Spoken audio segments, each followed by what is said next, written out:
What's up, guys? I have a special guest along for this broadcast, the Orioles versus the Red Sox. So, Pete, what's going on from the Pete McDevitt Show? How you doing, buddy? Yeah, I come over here, and the first thing I get is a hello from Rowan, a Steelers fan to a Ravens fan. Did he know I was not going to be purple and black attack? I don't know. I don't think so. I'm just proud to be here. You got a great channel. I've been a fan for a while. And you came over to my channel, and your color call was fantastic. And I said, hey, we got to get together again. I'm so excited you invited me over here. Appreciate that, Pete. But this should be a good one. The Sox playing at home today against the Orioles. It may be a good one for you. It's not going to be a good one for me. I think we're both in agreement, though, that the Orioles could have a bright future if a lot of their draft picks in the lower in their farm system pan out the way they hope they will. In a couple of seasons, the Orioles could be very, very, very good. I think so too. We've got a very promising future. Adley Rushman, our catcher, one of the top prospects in all of baseball, got moved up to AAA just yesterday, I believe it was. So that's exciting. I'm looking forward to it. I see my birds are in the solid road orange alternatives, so that's a good thing. Fenway Park, what a place to play, Bobby. I've been there about 8 times in my life, and every time I've sat there almost with tears in my eyes not because we were losing, but because I honestly, I've been there 8 times. I've never seen my Orioles there. I've seen every other team there because I was up there for work. But what an iconic park, the history of the game. That America's most beloved ballpark, Pete. It's the atmosphere at Fenway is something else. It really is.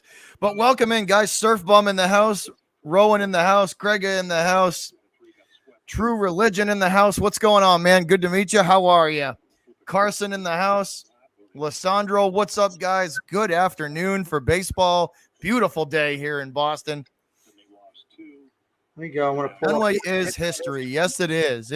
There is a lot of history at that stadium. Absolutely. But Chris Sale coming back, Pete, for the first time in like 370 days, almost to or 700. No, excuse me. Almost 800 days. I think it's like almost 2 years of being absent from the Sox pitching rotation. Right. So it's gonna be interesting to see how that all pans out today, and how that works out. His 5 rehab starts. His ERA was 1.39 with 25 strikeouts and 5 walks with 20 innings pitched. You guys just got a Christmas present early because you just got better. You just got better. Saley is, when he's on point, elite. So I was just gonna say, Pete, if you guys, Pete's link is in the chat. I'm gonna put it in the description box of this stream as well. So if you haven't gone over, I tend to stick to Boston. So the Patriots, the Bruins, the Red Sox, the Celtics. Pete does everything though. He does every team, baseball, football.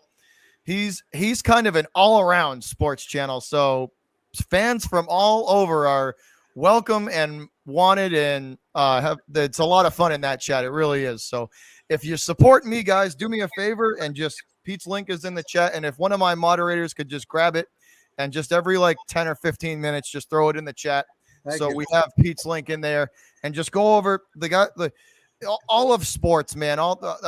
We have a great sports community on here, and I'm just happy to be a part of it. It's been a lot of fun. I've met a lot of good, cool people.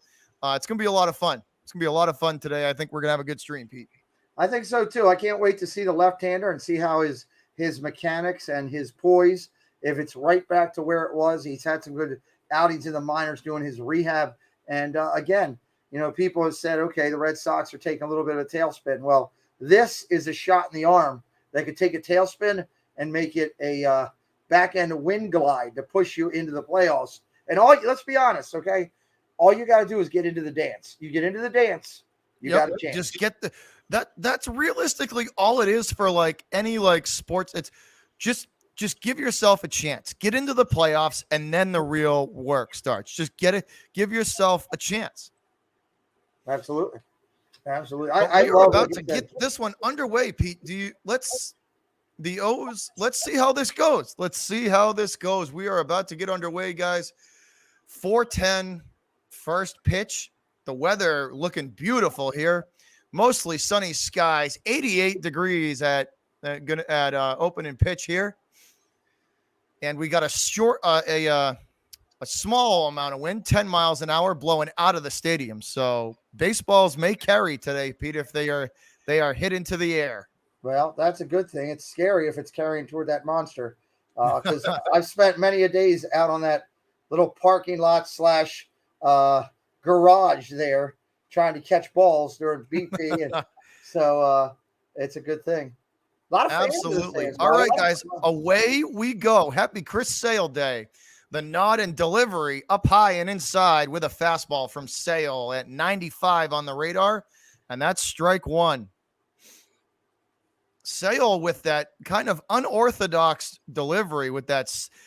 It's kind of a hybrid between a sidearm and a submarine when he throws, and I think it's very hard for hitters to pick up on it.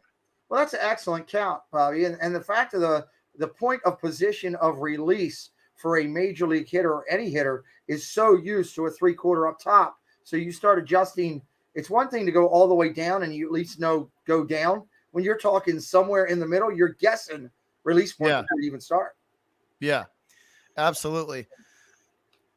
Second offering of the at bat down low and outside, and that's ball one. 1-1 now from Chris Sale. Love the fact of the people in the stands. A lot of red. The one thing I could say about every time I've been to Boston, you're never outdrawn by the opposing team. It's always solid Red Sox fans. There may be a flutter of another. Absolutely. Couple, it's never about the other team. I'll give you that. This one hit into the air, and Red Sox going to settle underneath it, and that is an easy out, number one. Nice play. Love the fact of a sun-drenched field in Fenway. There's something about that beautiful field with the sun blowing down. The monster just lit up like Sunday morning church. Absolutely. All right, one away here in the top of the first, and this is going to bring up Trey Mancini. Mancini with a 254 average, 19 home runs, and 60 RBIs. He will take ball one.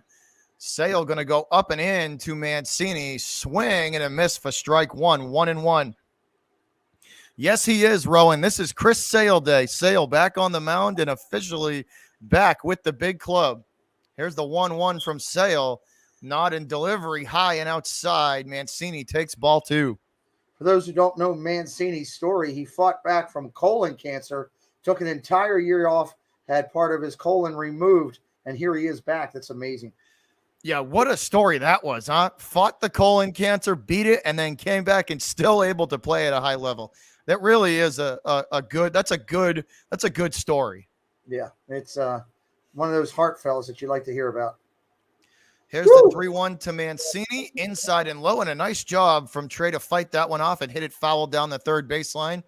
That is strike two, though, so that will load the count up. Full count here to Trey Mancini. Starting us off here in the top of the first with one away. Mancini looking to get on and try and start the run production for the O's. And here is that nasty Chris Sale slider across the plate, swing and a miss, strike three. That is Saley's pitch. If you look at the release point on that and watch the spin rate coming off the ball, it is tremendous, which gives you that heavy cut, breaking across, sweeping slider for strike three. It's impressive.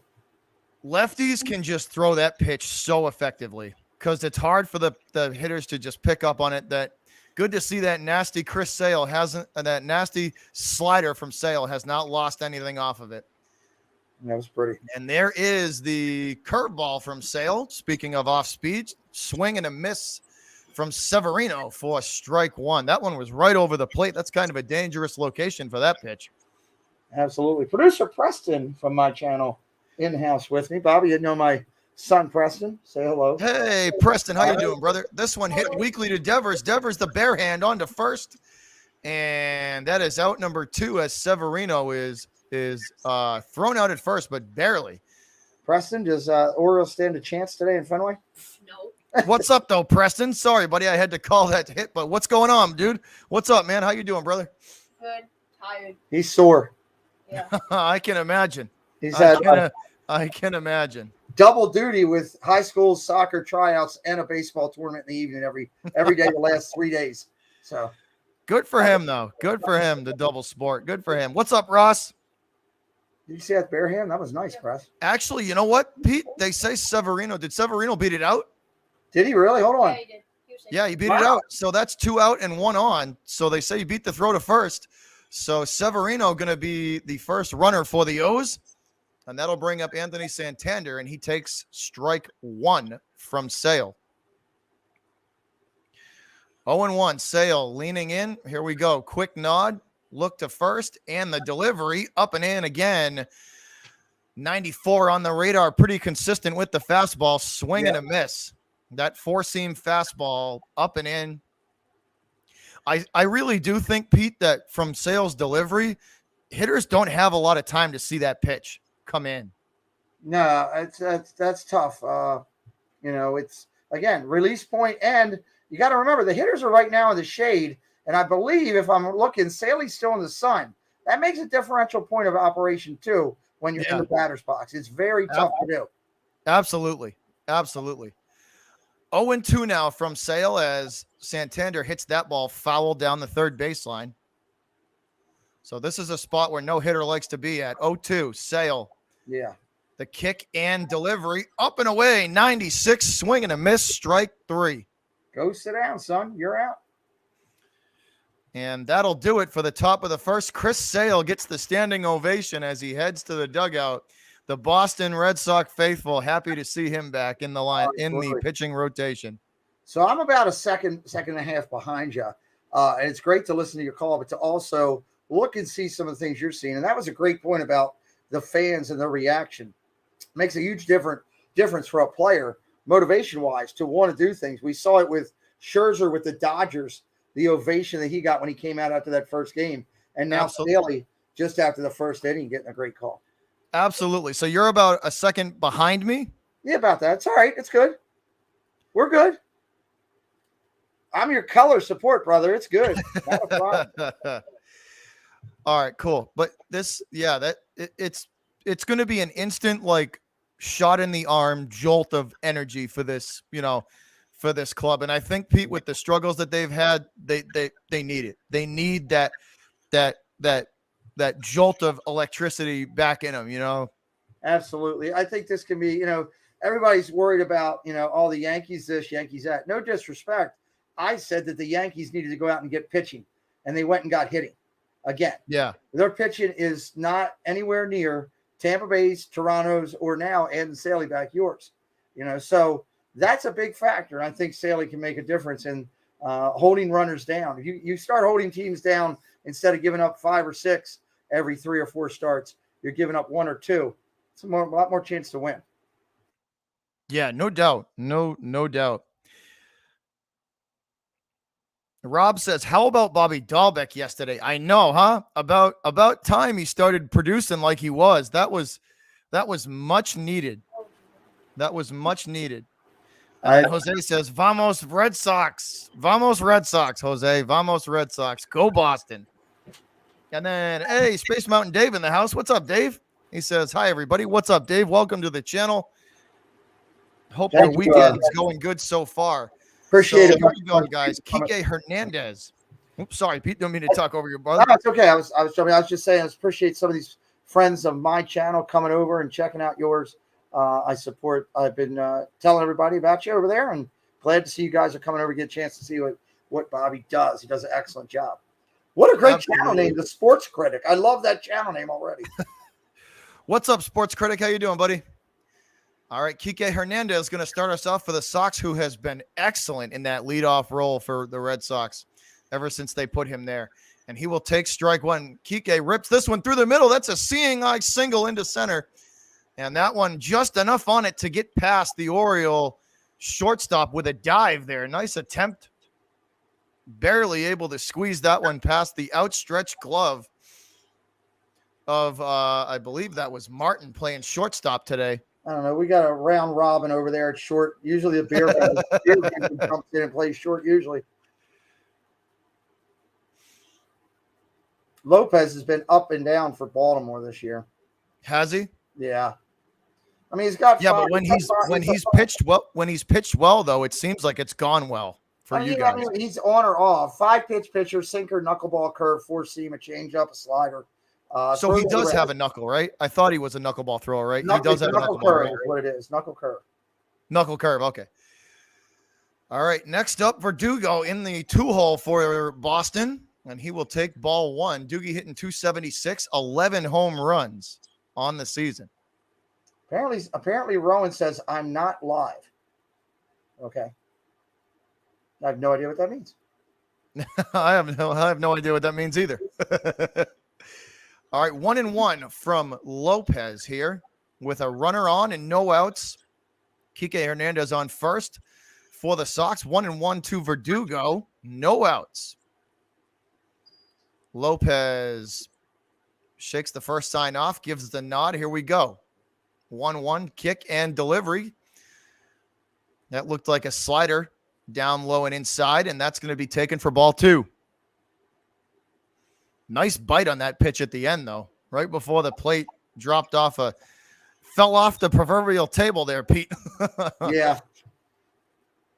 It's interesting to see where his spin is at today. That might be that knuckle curve because that had a huge drop at the end. Yeah. Here's the 2-1. Nod in delivery. Outside and belt high. That one hit into the corner. Is that a fair ball? No, they say it lands foul. Just missed. Not by much. Not by much. This kid's been solid for you guys at the top of the lineup. They got to start hitting again, Pete. As long as our core five guys are hitting well, this team's going to be okay. As soon as they stop hitting well, you saw what happened. They just went into a massive slump. Yeah. Because the pitching's just not there to help to carry the team. They need that hitting to maintain that, to maintain a good record. Yeah, absolutely. I agree with you fully. All right. So Verdugo sitting on a 2-2 count. Lopez pitching tonight or this afternoon for the Orioles guys. Lopez, one of those pitchers where he's either on or off. And when he's on, he pitches very well. And when he's off, it's like batting practice. Yep. That's a great way of looking at it. But here we go. 2-2. The kick and delivery. That one down low and inside. Ripped down the line to third. Fastball from Lopez. And that'll put Doogie on first. The relay bobbled a little bit. That's going to get to the wall. And that'll put 2 on. That looks like the 4-seam fastball. They try to go down low and away to Verdugo. Good piece of opposite field hitting. Drives it down the line to third into left field. And that'll put 2 on for the Sox. Doogie with a single. Hashtag hate the shift. Absolutely hate the shift. Oh, I hate the shift, Pete. I'm with you. I hate the shift. That's a simple ground ball that should have been a double play that now turns into first and second there. Yep. And it just that was hit right where the third baseman should have been. I'll tell you, being a fan of the sport and loving baseball, I would give anything to hear Ted Williams' view on the shift. And see, not only that, I'd like to hear his view. I would like to hear what he would, if we could get him to talk about just the game today and how different it is played today than it was back in his day. Yeah. Because it has definitely evolved. All right, so that'll bring Bogey to the plate. Xander Bogaerts going to take ball one as they try Lopez trying to get him to chase low and away. 1-0 for Bogaerts with no outs and 2 men on base for the Sox. Kike on second and Verdugo on first. What's up, Big Play Slay? Thank you for saying hello. Appreciate you. What's up, Flyers fan? How you doing? I've always been impressed watching your channel with some of the names of some of the people that support you. They're extremely creative in how they come up with their channel names. I love it. I just have a good chat. The people in my chat are just good people. Same thing with you. The people in the community that you've built, it's just good people, man. Yeah. It makes a huge difference. You surround yourself with good people, and good people and good vibes, and that's how you grow. Yeah. We're working hard to try to do that. Both of us out here doing our thing because we love it and we're having fun, and the reward is and this one hit down the line towards the pesky pole. Will it stay fair? Yes, it is. That one will land fair. That'll score Hernandez. And Bogey on with a RBI single. Let's see this one. If it lands fair, it's not by much. No, he didn't even know it was fair because he didn't even start running. He had to take a look at it. That hit right on the line. That one hit right on the line. So that is a fair ball, but it ain't by much. I think from the look of it, he thought it was foul ball because he wasn't really running too hard. Is it on the line? It looks like it's on the line. They might, the umpires might, I don't know. They might take a second look at that because if you look at the mark in the sand, Pete, right? If you look in the mark at the dirt, they're going to bring it. Did they bring him back? I don't know. They're not. Wow. So Bogey flinched on his face out there. I think that, Actually, they did bring him back. And he just got hit. Wow, that's no good. Wow. Bogarts, so they do call it foul. He is plunked in the arm, and he's hit hard. And that's going to put runners on first, second, and third. Ooh, that's going to leave a mark. Right in the elbow. Right in the elbow, it looked like, Pete. Oh, my God, that's painful. Looked like right on the elbow. That's going to hurt.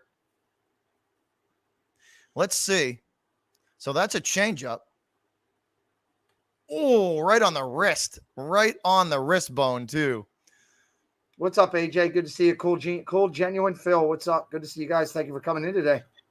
What's up, Phil? What's up, AJ?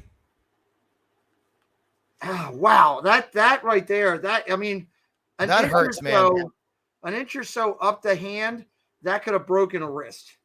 Oh, easily. But that loads them up. So Lopez in a big-time jam here for the Jays. Lopez in a big-time jam for Baltimore. Bases loaded and no outs with Rafi Devers at the plate. Lopez nods and delivers. This is a breaking ball that will fall in there, high and outside. Strike one. Rob says, if you can't beat him, hit him. Oh, that's got to hurt, though. Bogey has had a kind of a bum wrist for a while now. He's nursed a hurt wrist. So if that's that wrist that's not feeling good, that's going to hurt. That's not going to be good for that. Yeah, that's not good at all. So Devers chases that one. Nice pitch from Lopez as a big-time swing and a miss puts Devers in an 0-2 hole. So Hernandez on third, Verdugo on second, Bogarts on first. Those are the three runners. Here's the 0-2, trying to get him to chase. Wild pitch. And a good recovery there from the Orioles catcher. Who's behind the plate for the O's? Probably Santander, maybe. I have to check. We've moved so many people around right now. No, it's not Santander. I can see that. That is a heck of a recovery there. He's lucky that ball bounced right back to him off the backstop because that would have easily scored a run. But some luck for the O's there as that ball comes right back to the catcher. Yeah, it's Win today. He's another one of the kids we brought up. We've got a revolving door right now trying to find new people. That's a second wild pitch, and this one will get back to the backstop and score a run. Wow. Again, just like I said with Lopez. Wow, yeah. Second wild pitch in a row. That pitch is nowhere near anything but the guy in the first row. And that was nowhere close to where your catcher set up. Your catcher set up low and away, and that pitch goes low and inside, and it hits right in front of the plate, bounces over the shoulder, and that scores Hernandez from third easily. And it is now 1-0. Oh. And Wynn should have turned the glove the other way. He tried to take that underhanded. He didn't shift his body enough to do that. If you're going to play it that way, you got to turn the glove backwards and try to backhand that. And backhand it. Yeah, absolutely. So here is the 2-2 pitch. Make it 3-2 as that one is high and away. And that will load the count up to Raffy Devers with 2 on for second and third for the Sox. I'm going to go leave and I'm going to go warm up because I'm going in, I think. All right, here is the 3-2 payoff pitch. Devers hits this ball foul down the first baseline. And we will stay with a full count. You can't still in search of out number 1, Pete, in this inning. Yeah. Well, you can't make a mistake with this kid. If you leave something over mid-side of the plate, Devers will hit one that may get to me in Baltimore. I've seen him hit some moonshots. And this one is crushed to right center of a changeup that is left over the heart of the plate. Devers clears them all. 3-run blast. Do I get credit for prognosticating? You get credit for calling it. Can't make a mistake. Hanging changeup that is absolutely hammered by Devers, and he clears them all, and it is 4-0. So let's adjust our scoreboard here, guys. So Devers clears them all with one swing of the bat. Wow. Just like I said. It was a slider. You did it was say a slider. I just saw the release. It was a slider with 0 spin rate almost, and it just sat there. And Devers did what a major league player should do. So, yeah, I got to step out 1 second. Preston ordered food because he thought I didn't know. Was that a slider or a changeup? Was it supposed to be a slider? It was a hold hook slider, and it didn't have any spin rate on it. It just sat there, and he drilled it. I'm going to step out 1 second. Preston ordered food. I got to go pay for this for him. He didn't know that I was coming over. That's what he walked in and told me, Dad, I got food coming. How do I pay for it? So we'll be here, brother. I'll be right back. By the time I get back, it'll be 8-0, and we can talk about how great the Red Sox are going to be. It'll be great. So I'll be right back. All right, go do what you got to do, bro. So that'll bring up JD. JD rips one to the wall back in left center, and that's a stand-up double for Martinez. Again, the slider with no movement on it whatsoever, and Martinez hammers it to the outfield wall for a double. So JD, this one hit almost to dead center. It actually is dead center. A good play off the wall from the Orioles center fielder, though. Martinez in there with a double.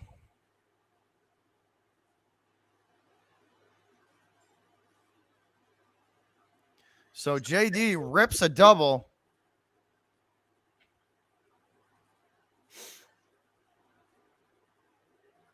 And there's still no outs in the bottom of the first, guys. No outs in the bottom of the first inning. Red Sox up 4-0. And this could get ugly.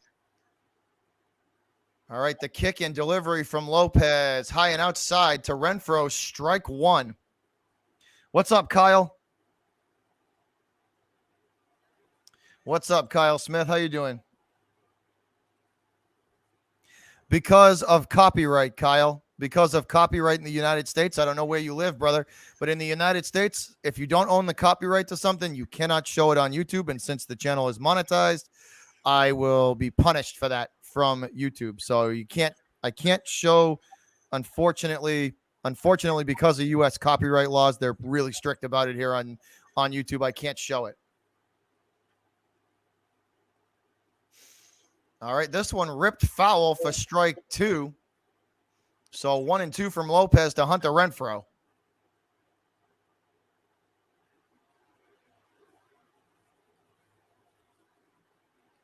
He's pitching well so far, Kyle. He's pitching well so far. Here's the 1-2 up and in. 97 from Lopez on the radar. And that's ball 2. 2-2 now. He's pitching good, though, so far, Kyle. The slider looks really good. So it's good to know that he hasn't lost anything on those breaking pitches. Here's the 2-2 from Lopez to Renfroe. Nod and delivery. This one ripped right back at him. Hit to the second baseman, on to third, and he will tag Martinez out for out number 1. Pete had to go pay for some food, Rowan. He'll be right back. He will be right back.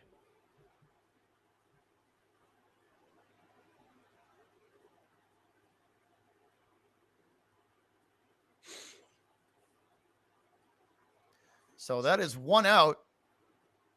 Martinez slides into the tag, and he is an easy out. So now 1 out and 1 on for Lopez and the Orioles.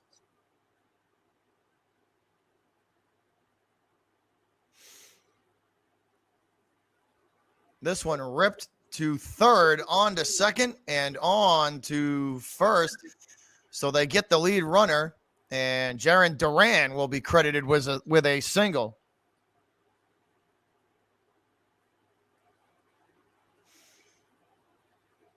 So Duran rips one to the third base. The Orioles able to get one, and the relay back to first, not in time for the double play. Very close, though, at first base. Very close call at first base for the double play. So Duran standing on first with 2 outs, and that'll bring the Red Sox catcher to the plate, Christian Vasquez. That is a throw to first to keep Duran honest over there, and he is back in time. No tag needed. Vasquez hitting .254 with 4 home runs and 37 RBIs. Here's the kick and delivery, and Duran trying to steal, and a heck of a throw. What a throw from the Oriole catcher up out of his stance, and he will throw out Jaron Duran trying to steal. This is a heck of a throw from the Oriole catcher. Beautiful throw. What's up, Leedy? What's up, man? I saw your comment. So the Steelers won yesterday. How did they look? How'd your guys look there? So we are headed into a commercial break, guys. That is the end of inning number 1. So let's change our banner here. Let's change our scoreboard up, and we will update this scoreboard for y'all.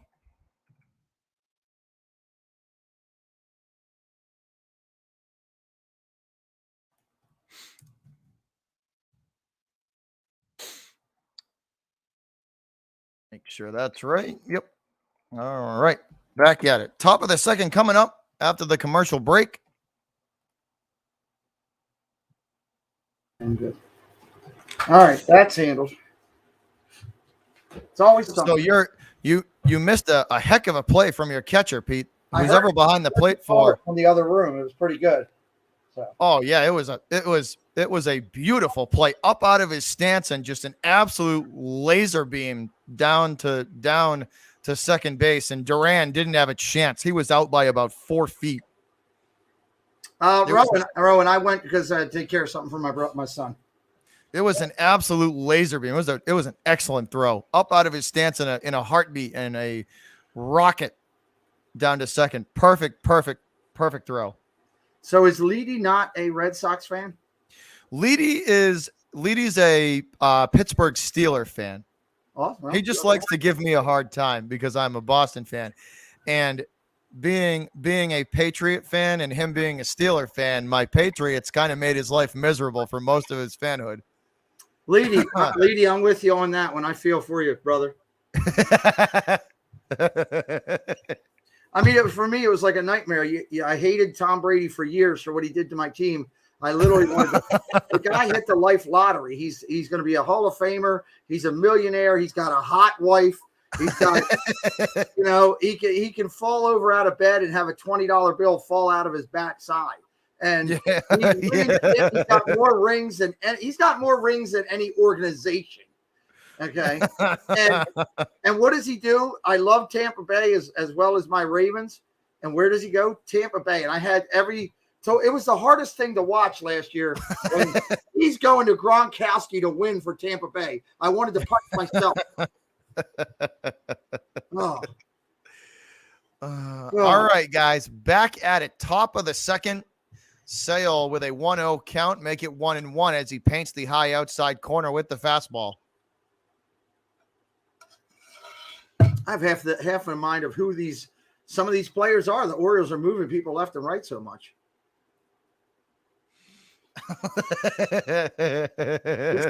This guy here was working at the local casino last week. 1-2 now from Sale. Come on, O's, do something. Show up. Leedy's been a long time supporter. He's been here for a while. Long time. Yeah. Yes. I'm respectful to his support for your channel and being out there being a sports guy. So hats off. I feel like that's a lot of my moderators, Pete, have been here for a long time. That's cool. Here's the 2-2 now from Sale. Kick and delivery up and in, and Sale looking for the call, and he's not going to get it. That was too far inside by about a half a baseball. Sally looks like he's lost actually a little weight, while he was out. He does look a little thinner, doesn't he? Yeah. And that will load the count up full. I'm going to be honest. He should have got that call. That ball cut the plate and ended up on the paint. That should have been a strike. And here we go. The 3-2 payoff pitch. The fastball, two-seam fastball down low and inside, and that will freeze up McKenna for strike 3. The old deer in the headlights, Pete, not knowing you wait too far and then you know it's not good. Well, he knew he was done. I mean, that was right down the middle. I mean, there was no argument. He just needed to turn around and go back, take his bat and go home. Yeah, no doubt. Hey, Ross with the $5 donation. He says, homesick today, buddy. I got Red Sox and football to watch all day. JD, respect that. He said, respect the hat, bud. Ross probably could take some pointers. How's Sale look? He looks pretty good. Sale looks good. Big Matt, thank you for coming over and supporting the channel, checking out Bobby's channel. Appreciate you. And hats off to Ross for supporting you with a little $5 holler. That's pretty cool.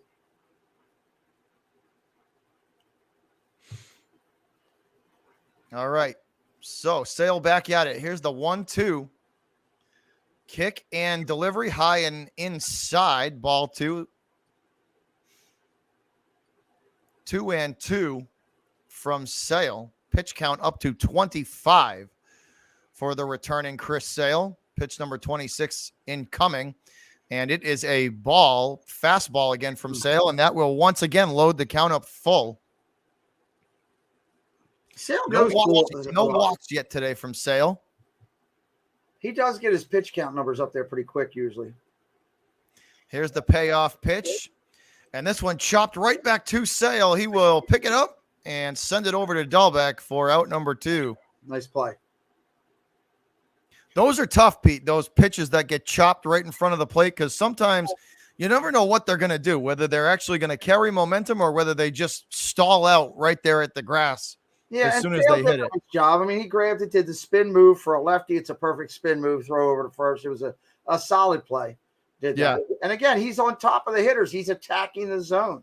And that's what makes Saley good when he was in the height of his prime. Not that he's not now, but before he got hurt, injuries and other things. He could just attack you, and he could literally saw the bat handcuffs off you. Absolutely. Swaggy says, do you think the Red Sox have a chance of winning the World Series? If you asked me this before the All-Star break, I would have said absolutely they have a shot. If you're asked, it's tough. They need, to me, I think they need a back-end starter, and they need an actual first baseman instead of trying to platoon people there. They need an actual guy to, I don't know if Schwarber's the answer, but they have a shot of getting close. I don't know if they can win it, but I think they can get close.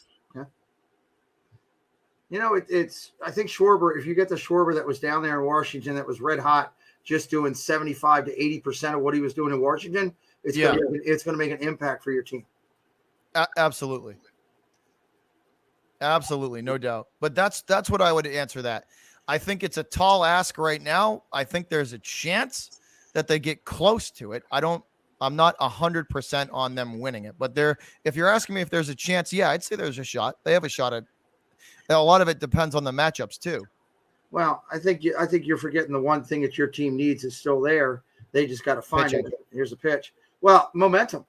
Okay, you guys have the talent. They haven't gone away. You're not killed with injuries like other teams are. You have a couple, but not like you got teams like the Dodgers and the Padres that are just crushed by it. Atlanta crushed by it.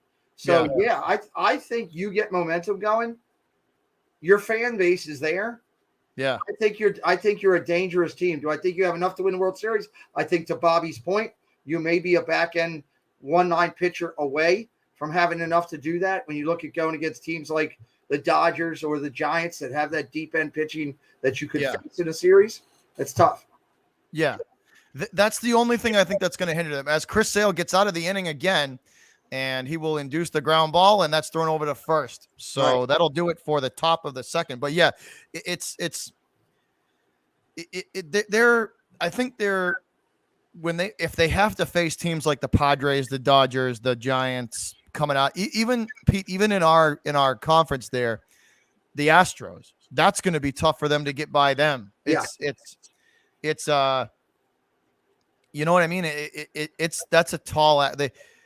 If they had made moves at the deadline and got like just a back end starter that the biggest part that bothered me was that they didn't have to overspend for guys to get they just needed a little bit of help, and it would have taken them, I think, a long way. And I think a big part of their slump was, Pete, I think the team took it personal that the ownership didn't do or didn't try to do much for. I think it took them personal. I think they took it personal. White Sox and it got to them for a little bit. I think they're trying to pull out of that slump now. Yeah. Well, White Sox aren't going to be a cakewalk either when you talk about playoff potential teams. Nope. No doubt. And they're going to, the thing that everybody's forgetting right now, if things stay the way they are, the White Sox will have a chance to rest their key players, get their pitchers fully set up and everything for a full run because they're going to be so far ahead in their division. Absolutely. That's the scary part. Yeah. Absolutely. Absolutely. And to have guys fresh going in for a playoff run is important. You need to have guys fresh. You need to have them well rested because the playoffs in baseball are a grind. It's an absolute grind to the finish once you start them. And you got to be ready for it. You got to be ready for it. I say it a lot on my channel that realistically, in my eyes, the playoffs have already started. They're here. This is what every team is fighting for, that spot in the dance. And if you don't play now and fight and scrape now to do what you got to do, if you don't think that, okay, this is a divisional game. Now, granted, my Orioles are one of the worst teams in baseball right now, overall, record-wise. But if you don't think this game isn't important, this is almost a game that Boston has to look at as we have to have, if we play 4 games against Baltimore, we have to have 3 of the 4. Yeah. That's a key factor. And every one you lose, critical. This one game could be the difference in you making or not making the playoffs at the end. Yeah, no doubt. No doubt. The division, the AL East especially, is going to be extremely tight. It's going to be really tight. And I'm glad. I love baseball for being about that and what it delivers and how it brings and, the joy that it gives us right now with the call. I mean, I called the Field of Dreams game the other night on my channel, and to see 400 people live watching a game with me. Yeah. It tells me that, as a world, we're embracing baseball. Yeah, no doubt. No doubt. Absolutely. So Lopez back on the mound, guys, for the O's. He's got a 1-2 count here to Christian Vasquez. And Vasquez is going to take ball 2. And that'll push the count to 2-2. This guy moves good for a portly fellow. Showing a shot here of what looks like the pit. No, that's Christian Vasquez's cleats, and they are SpongeBob SquarePants cleats. So that's interesting. I'm getting the Baltimore feed on this game. I didn't get that, but I can see them from the shot from the center cam. It has the pineapple that he lives in one, and then it has SpongeBob's face on the other. Well, they're bright. I can see them. And Vasquez ready. And this is going to be ball 4, and he will take first the easy way. So as they say on your channel, Pete, that's an early birthday present for Mr. Vasquez as he takes first the easy way. Yep, on-base percentage just went up. I appreciate you having me over here today. Getting to see some of your group. Yeah, I'm in the chat a lot, and people see me in there. But to get a chance to actually interact with everybody is pretty cool. No problem, Pete. Always good time to work with you. Always good. Definitely appreciate you taking the time and coming over too. Absolutely. All right, so that'll bring up Bobby Dahlbeck, who has struggled here, guys. Ever since coming up to the big leagues, he's just had a tough time. Outside of the other night, or maybe a few nights here or there that have been very few and far between spread out, he's struggled with the hitting and producing at the plate. Was he he will killing take it in the strike minors? one. Was This it one another- ripped to third, on to second, on to first, and the O's get the double play. Nice. So a routine ground ball to third, it's sent on to second base and then on to first. And that is an easy double play for Baltimore. And Bobby Dahlbeck, again, continues his struggles at the plate. Was he solid down in the minors? And that's why He they was brought him very up? good. Very good down in the minors. All, defensively, offensively, just good, good, well-rounded. And it just didn't translate when he came up, Pete.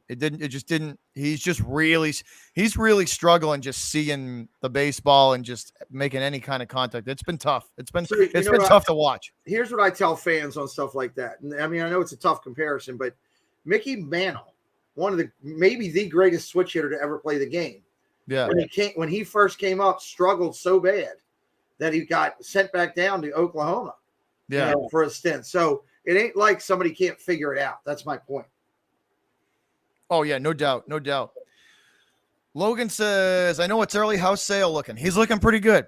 He is looking pretty good. He looks comfortable. He doesn't look razzled. He doesn't look, the stress doesn't look like it's getting to him. He looks like the relaxed Chris Sale's always been, which is a good sign for us. Yeah, he looks sharp. He's attacking the zone, which is if Saley wasn't, on the attack, then you got a problem. What's up, baseball? What's up, Louie? All right, 2-1 now as we head back to the top of the lineup and Kike Hernandez. Bottom of the second inning, guys. Once again, we appreciate the 50+ in the chat. If one of my moderators could do me a huge favor, go and grab Pete's link. Or Pete, do you have it?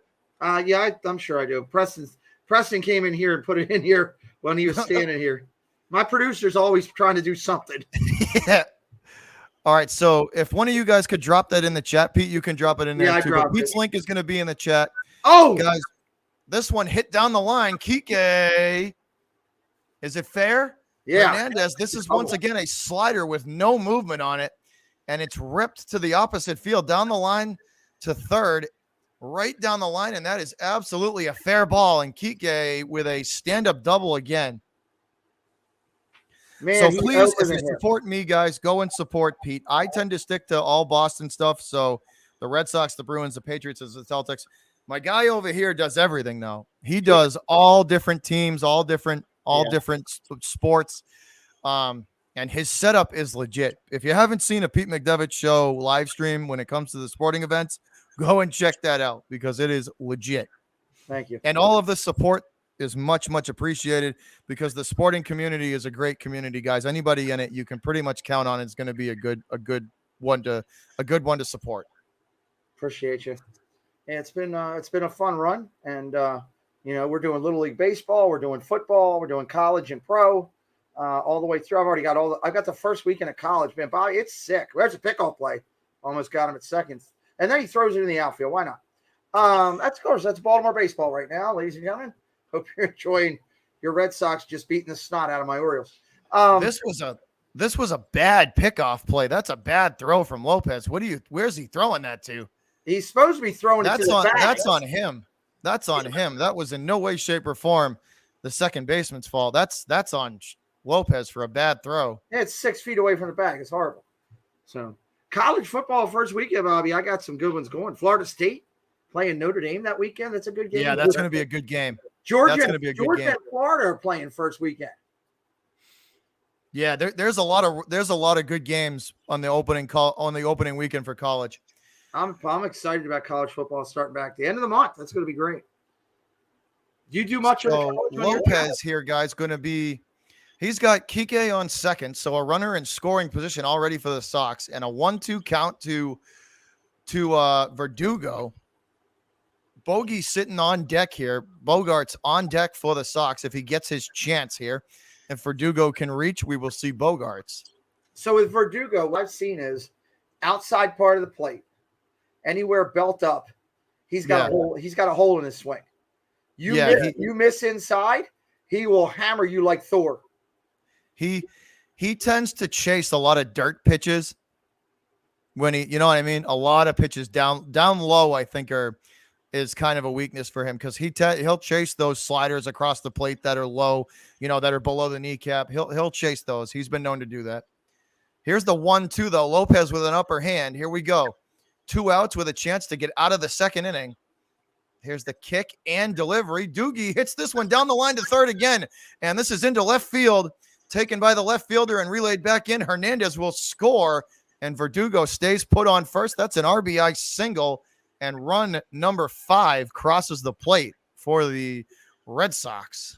95 miles an hour, middle of the plate. He did what a great left-handers will do. He tries to pull that ball. He's going to roll it to second for an out. He drives it the other way. Great piece of hitting. Yeah, that was over the heart of the plate, man. That was horrible location. If you're going to throw him like that, you got to throw it. You got to throw a pitch like that high and in and try and jam him. You can't leave that out over the plate. No, not at all. So we will see Xander Bogaerts. Bogey going to take ball 1 inside about just above the belt level. Fastball from Lopez. Bogey was plunked in the wrist his first time at bat, and he did score one of the 5 Red Sox runs so far. So 1-0 from Lopez. Here's the kick and delivery. That one is a strike down low and outside. Paints the outside lower corner. Good pitch. 1-1. That's a disappointing thing. You see, that location was pinpoint. You have the pitch before to Vertigo was not, and he's just not consistent on that. That's why Lopez is struggling. Here's a pickoff at first. Mancini makes the catch. Verdugo back in plenty of time. Doogie 5 out of 6 this year on stolen bases. That's 83%. So 1-1 from Lopez. Here's the 1-1 pitch. Inside and low. They try to jam Bogey here, and that one hit foul right in front of the plate. So 1-2. And again, a chance for Lopez to get out of the second inning. I see Leedy's beautiful day here at Fenway, Pete. Yeah, it is. Leedy's making some predictions for football coming up. He's got the guys falling to the Bills in week 1 for the Pats to go down. Here's the 1-2 fastball from Lopez down low and away, and Bogaerts has to fight this pitch off. Good pitch there from Lopez down low and away as Bogey has to go down and get at least a piece of that one. Absolutely. That was a good one. Devers standing on the on-deck circle if we get to see him. Bogey 1-2 to Bogaerts from Lopez here, guys. Pitch count for Lopez up to 48 so far. So that is getting into the that's getting high. That is getting up there. Yeah, Bogey looks very comfortable. He does.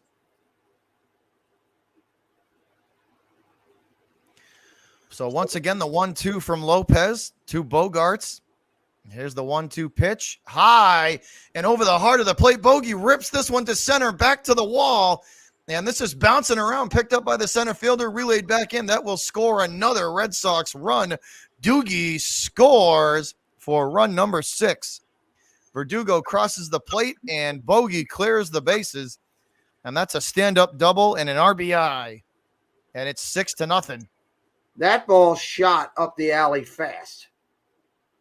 And that was the difference right there. He split the outfielders And that just Two-seam fastball right at the letters, too, right at the Red Sox logo, letter high. Bogey able to elevate the bat and get good wood on it and send it into center.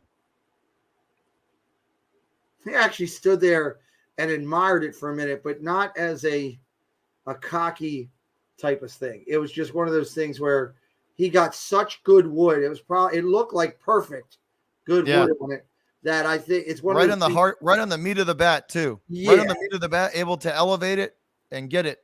And when you get something like that as a hitter, you take it in for a minute of wow. Hey, FJ, appreciate you, buddy. Anytime I get to work with Pete, it's always a good time, a lot of fun. I've been in touch with Valhalla a little bit. He's just been busy working a lot, and he's working. He's back to the grind. He's back to trying to put some money in his pocket. He's grinding. He's working. I've been talking to him too. He did a really cool thing yesterday. There was somebody in the Dodger community that was giving away a bunch of their bobbleheads, and they were asking for suggestions for what they should do with them. And he tweeted at the guy that he should give them to Preston because he collects them. He's a big Dodger fan, of course, everything that I've been through medically. And I thought that was a class act by Valhalla. He didn't have to do that. It's very nice of him to just go out on his own. Good Lord. Devers with a home run the last time he was up. So let's see if we get a repeat performance. The last time he was up, that home run was crushed. That's about 30 rows deep. So he's got a 3-0 pitch, and they are going to walk him. Lopez is going to smartly pitch around Mr. Devers. And his on-base percentage goes up as that is a 4-pitch walk, and that'll put runners on the corners with 2 outs, and that'll bring up JD Martinez. I'm surprised we haven't seen any action in the O's bullpen. Well, here's the crazy thing. We're 54 pitches deep in the second inning right now. Clip Trip says, Sale is back. We're scoring. I must be dreaming. This ain't no dream. What's up, Evan? How you doing? I should also throw it out there. What's up, Evan? Good to see you, buddy. I should also throw it out there that, as we work together as channels out here, 2 things while we got a pitching timeout. One, I'll tell everybody, if you guys are fans of Bobby and what he does over here, and he does a great job, and I know he has some loyal followers, take a little advice from me. The best thing you can do to help your streamer is share out his streams, hit that like, help him out, share it out. And if you're new to him or you've been watching a long time, hit the subscribe, help out his numbers. All those are free impressions that tell YouTube, hey, I like this guy. He's doing a good job. Send more people over to him. Absolutely. That's one. And then 2, with me and the way we do it, like for my channels, I know when Bobby's streaming a lot, I try not to do Red Sox games that directly compete with him. I actually will, during my live streams, will shout out that Bobby's live and let people know about him. It's just the way we do things. At least it's the way I do things, and others do it. It's all about working together, Pete. You know what I mean? You just got to work together as a community. Everybody succeeds. Everybody grows. Everybody wins. Everybody wins. If you work, just work. It's fun to work together because you get to work. You meet other creators that, like, I do my Boston deal, but I'm big time fans of people that cover the Yankees, the Mets, the Giants, like, and you can, just because you're not a fan of the team doesn't mean you can't respect the work and enjoy the work that they do. You know what I mean? Exactly. Yeah. FJ, yes, I am an Orioles fan. This is actually a collector's edition Mickey's Halloween party shirt from 2013. The Halloween party at Disney, right? This is the Halloween party from 2013. One of their glow-in-the-dark pass holders. You can see behind me, I am a diehard Disney fan. We are a Disney channel at heart that does sports. So I do Disney content on my channel 3 days a week, which also gives a little bit of variety besides the sports. Yeah, you've done the Disney channel. The Disney part of your channel that's a huge community, Pete. Oh, that's massive community, massive. And we're proud of what we've done. We've only had our channel going for 13 months, and we're coming up on 6,000 subscribers. We'll hopefully get that maybe by the end of the month. and Yeah. that would be a pretty cool thing to be at. So. Thanks, Evan. We appreciate that. Me and Pete try. We do the best we can. We come on here and we do the best that we can. We try and provide you guys with the best kind of, just the best entertainment, the best, show that we can do. Any and all support is greatly appreciated. Absolutely. We're back at it though. So let me just switch this banner up and we will get back at it. Top of the third inning.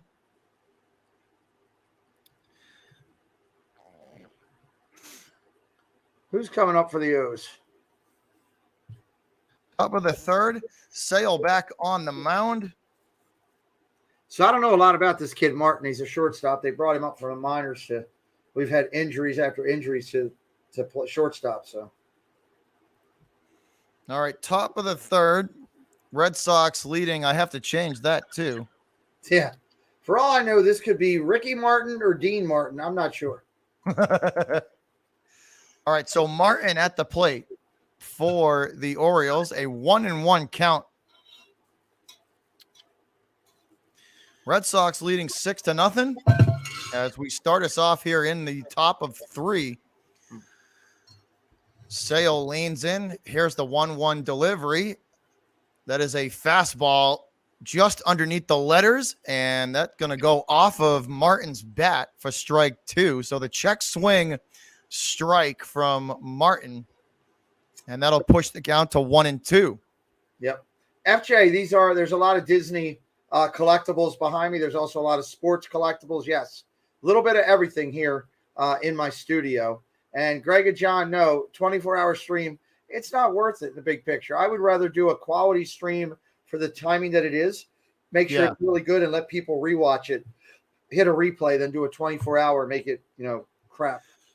So Sale going to go with the fastball up and away, 95 miles an hour, swing and a miss. And Martin will go down swinging. And they will put up another strikeout for Mr. Sale. For you guys, for Boston fans, this is actually, I'm a realist when it comes to everything. I love my Orioles. I bleed orange and black. But I'm a realist in where we are in our thing. But this is a perfect outing for Saley to have against a team to come back, to get his confidence back, to get the people behind him, to kind of get the rust off before you start playing some of the other top teams in the East. Absolutely. This one chopped to Bogarts. He will field on to first base, and that's out number 2.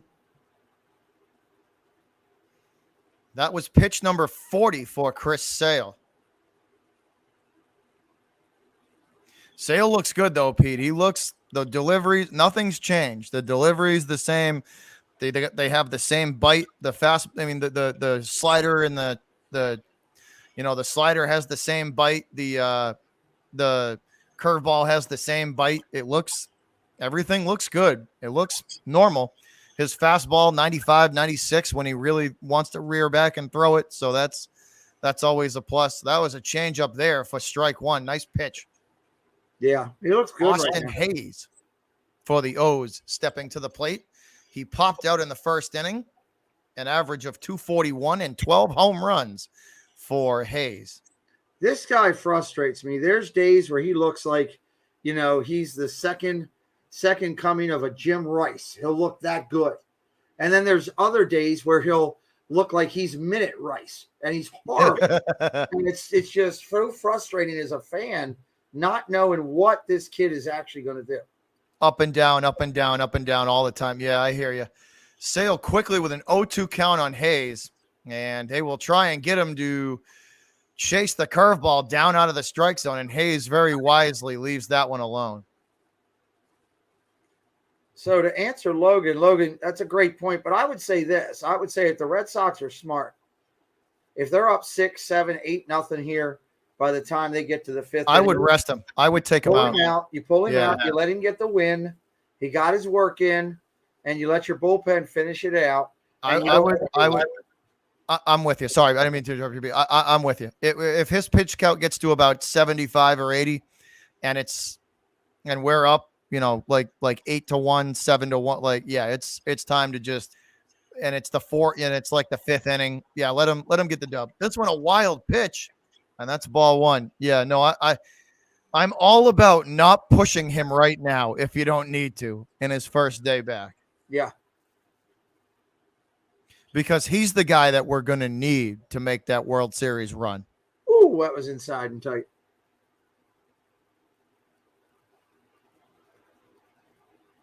Well, who's your key starters now?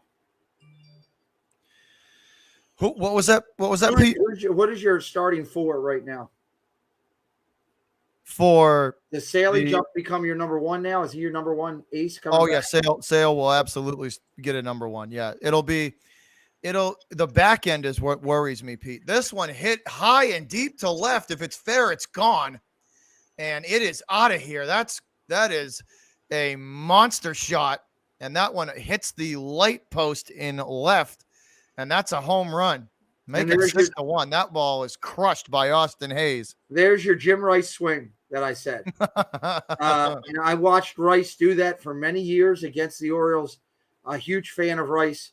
And that's what I said. And if you watch the old days with Jim, the days when Yaz and everybody were running around this field, Jim Rice would have some days out there where he didn't look like he knew what baseball was. It looked like he was playing cricket. But there's other days where he would look like, oh, my God, he could put this entire team on his back and carry them. And when he did that, I loved watching Jim Rice. He killed my Orioles for the years. That's a nice hit. I tell you, man, that ball was crushed. That one hit the light post over the monster. That was absolutely hammered. Hey, Denikin, what's up? This one hit high and deep to center. Could they go back to back? And it is gone as well. That is crushed, and the Orioles go back to back. That's Mancini. Goodbye. Trey's been hitting. Trey Mancini absolutely hammers this to the deepest part of Fenway, and it is gone. Hit the guy in the first row, right in the somewhere not good, because his wife was grabbing at him when you see the replay. Sale leaves that ball hanging. That looks like he's trying to throw a slider, but it had no rotation on it.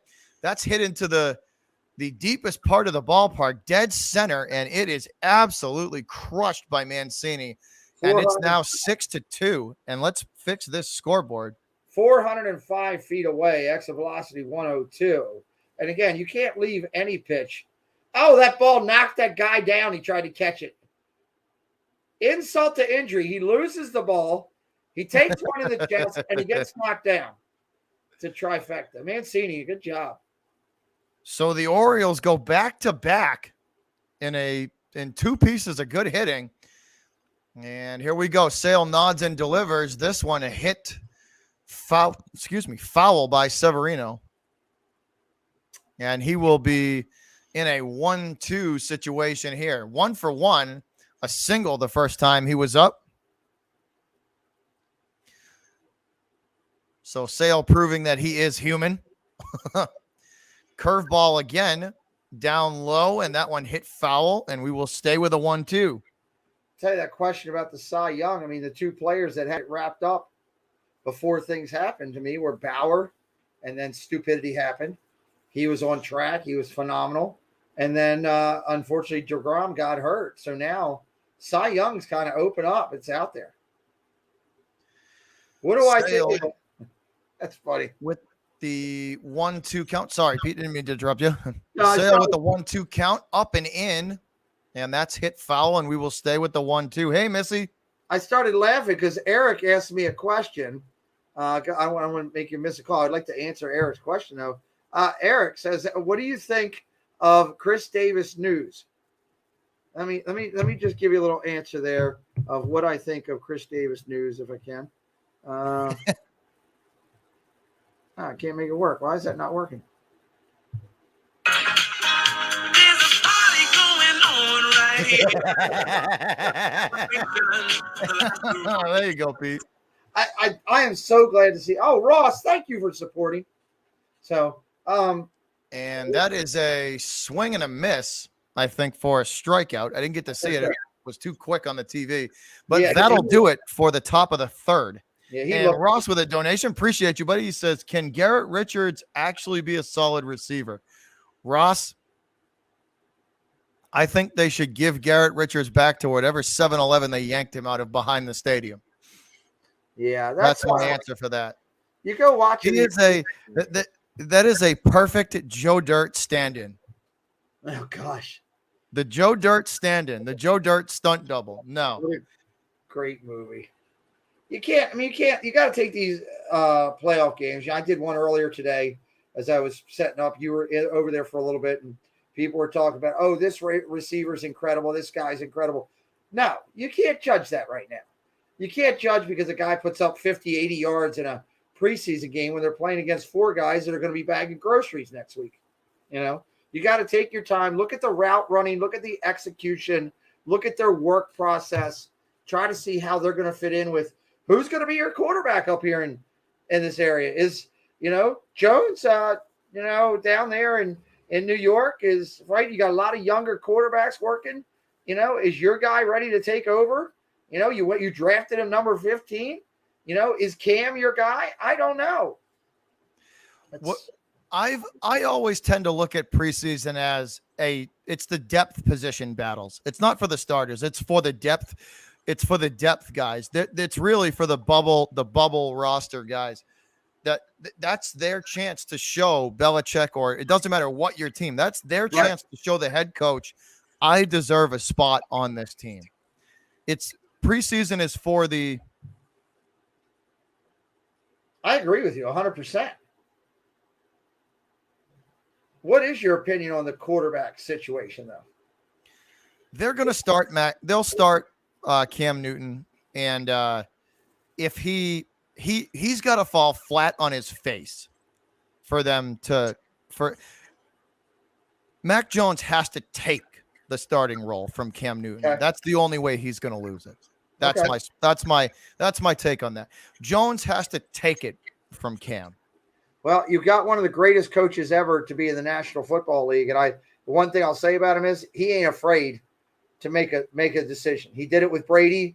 The whole New England area lost their mind when he put Brady in, as a starting quarterback, and look where it went. And so I do think Cam will start this season though, and I think Newton's going to be on a short leash, and I think Belichick's going to be monitoring it, but he's got to fall flat on his face in order for them to put Mac Jones in. And I don't like throwing Mac Jones to the wolves. I don't want to do that either. He's got to be ready. He's got to be ready to take that role and just seamlessly integrate into the offense. Okay. And that, if it takes the season, it takes the season. But I don't have a lot of confidence. Hunter Renfrow just grounded out, guys. Sorry. We'll get back to the game right after this. I don't have a lot of my confidence is not very high on Newton that he can, I just don't have a high confidence level in him just from what happened last year. Will he probably be better? I hope so, but once again, confidence level's not very high. I want to see Newton prove me wrong. I want to see him play good. I want to see him do, because if he succeeds, the team succeeds. You know what I mean? Exactly. But the confidence level, Pete, it just isn't there. Just in there. Ross had a good point. The second half of that argument, before we get back to the game, the second half of that is there are part of Cam Newton's game. There are part of Cam Newton's situation that you can blame him on, like his inability to read a defense and just the mistakes from last season, right? And then there's aspects where you can't blame him. The injuries just caught up to him. It's just old. He's 32. He's been in the league for like 10 years. If you play that kind of game that he plays, that all out, 110% running guys over, big running quarterback, taking the punishment that he has, the injuries just caught up to him, and that's not his fault. It just happens. That's the game. That's the game catching up to you. But it's just, there's a bunch of different factors. I talked about it I did a stream earlier. I saw that. It was good. You did a good job. I did a stream early and we talked about that. We talked about the different aspects of that and what goes into it. And it's just, there's certain things you can blame him for and there's certain things you can't. And it's just, it all combines into the situation that he's in now. I do like, I don't know if it was Fox or somebody I was watching, 1-2 pitch.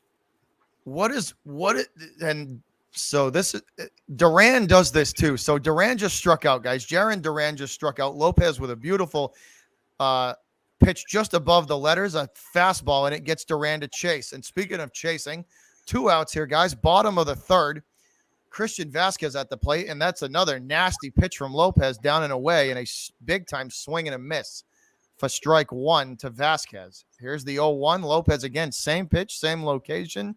This time, Vasquez onto him, and he will let it go.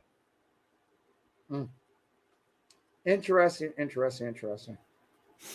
So 1-1 from Lopez. The pitch count getting up there, Pete. That was pitch number 65.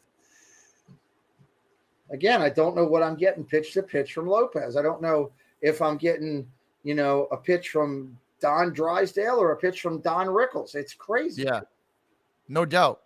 1-1 from Lopez, the nod in delivery. This one down low, and Vasquez able to connect with it, but it goes foul down the first baseline. So Christian Vasquez with a 1-2 count here. Lopez with the advantage now. I see a lot of fans putting in here of other football teams beside the Pats.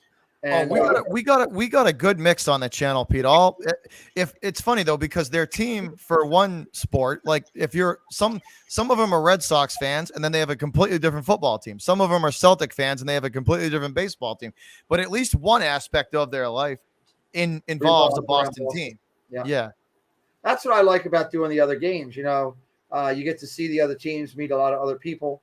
Tonight, if you look at it, I'm doing the Ravens and Saints, Eastern Coast, Southern, and then 11 o'clock tonight or 10 o'clock, whatever it is, we're doing the Rams and the Chargers being out there on the West Coast. So you meet so many other different people. And what I love about it is I'm finding these people watching these other teams on the West Coast. Yeah. Ground ball to third. Go ahead. Over to first. Sorry, go ahead. So that's gonna end it. That one chopped, and I believe we are done with the bottom of the third. Yeah, on third. So we will change our banner. Inning number 4 coming up. Sorry to interrupt, Pete. Keep going. Okay. I was just going to say, we meet these people doing all the other football games that I do on my channel. We meet these people from either around the world or, tonight I'll meet people in the Los Angeles area. And I have a slide that I put, and Missy's been over to my channel a lot, and Greg and John, they've all seen. I have a slide where I promote Bobby's channel on my channel, every sporting channel, every game I do, and say, hey, here's a guy that does all Boston. So if you like Boston sports, you can go check him out. It's how we kind of try to help each other. And it does work when you can find other, because like you just said, somebody who might be a Bears fan could be a Red Sox fan because, hey, they've always liked the Sox all their life, or maybe they lived here for a while and were never a Patriots fan because they were the years of the old Patriots looking like Oilers teams that didn't do too well before they turned into a dynasty team again. So for so long. So, we're just glad you found us, and, hit that subscribe for Bobby is the best thing you can do. Share him out. Let more people know. How many we got in here? We got 42 in here watching right now. I always tell people on my channel, if we got 40 people in here and just 20 of us shared it out, I guarantee you jump from 42 to 60 watching, and that's how it works. Yes. Any type of support, guys, is greatly, greatly appreciated. But what do you think, Pete? Can the O's come back into this? They got 2 back in a hurry. That was 2 swings and 2 runs. So no, that's not going to happen. You don't think? No, I don't know, man. The weak point of the team, the weak point of the Sox is the bullpen. We don't have a good back end bullpen on our team. Okay. Will a blind squirrel find a nut from time to time? Yes. We're playing guys in a lot of spots that are just holding positions for other players that are coming up through the system. They're building to a 2 to 3 year plan. We got a shortstop, a catcher, a first baseman, 2 pitchers, and 1 outfielder that's coming that are sick. They're in AAA and AA right now that are going to turn this organization around, keeping guys up here like Austin Hayes that hit the home run today. Keeping players like that and bringing those other people in. we're going to be solid in a couple of years. We're just not there yet. You know, I'm looking at guys in here that, you know, they're just placeholders right now. Yeah. You know, and you're putting a placeholder against Rafael Devers. Come on, Yeah. I'll take that. I'll take the money for Boston to the bank. You know? Yeah, no doubt, no doubt. Appreciate the support, Ross. Ross is one of the very loyal supporters have been here for a while. Appreciate him. Pete, I'm telling you, man, it's all about surrounding yourself with good people. I got one of the best chats on YouTube. It's the community here on this that we've built is awesome. Nice. Well, I'm hoping that some of the people that support us can, you know, find you, and if they enjoy your content, will come over and give you a watch. And that's kind of why we do what we do, right? It is why we do it, man. Absolutely. Here is a swing and a miss, and that's a strikeout and an out number one. Sale again with the slider across the plate from left to right. No chance. That is the slider from Chris Sale. No shot at that one. That was an awful swing. But Santander needs to just go out, walk through the back of the dugout, go across the street, and That buy was a terrible merchandise swing. in the store. That's what he needs to do right now, because that was a horrible swing. Go across the street, buy everybody a Red Sox Green Monster shirt, and call it a day. All right, Ryan McKenna stepping in. He's 0 for 1 today. He struck out his first time up. Here's the 0-1 pitch from Sale, not in delivery. Swing and a miss, and he's in a bad spot here. 0-2. Sale with a fastball high and away. I think part of Sale's, like, why he's so good, Pete, is that is a very unorthodox delivery, and I don't think the hitters have much time to see that ball. Well, a lefty position coming that way is awkward anyway as well. It's also a tougher viewpoint from behind you. Different viewpoint on the lefty side. There's a lot of factors in that. And Saley's also, 6'8"? He's big dude. 6'7"? Yeah, he's tall. You know, so his release point is coming at you. By the time you released it, So this is a good hit here from McKenna. The slider down low, and he goes and gets it, and it's driven into left field. Good piece of hitting from McKenna. Line drive over Devers' head, and that one will get back to the warning track.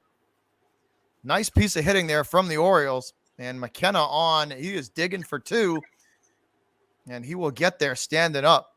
The double for McKenna to start off. Not bad. Good piece of hitting. Sorry, Phil, Pete, go ahead.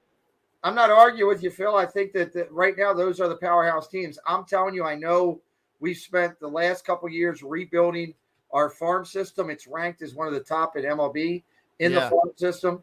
And when these kids come around that are now in AAA and AA right now, in a couple of years, we are going to do it. And it's the same whole play that Houston did to build up. It's the same play for years. The Dodgers, whether you like them or not, one of the best farm systems.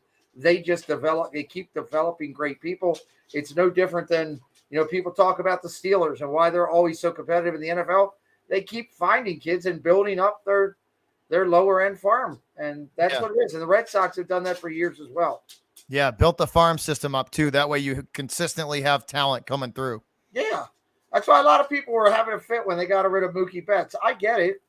Betts is a great player now, but you got a ton of development for him. And what it could be is years of success down the road over immediate success right now. And sometimes you just got to make that choice. Yeah, no doubt. I tell my son to get the dog out of here.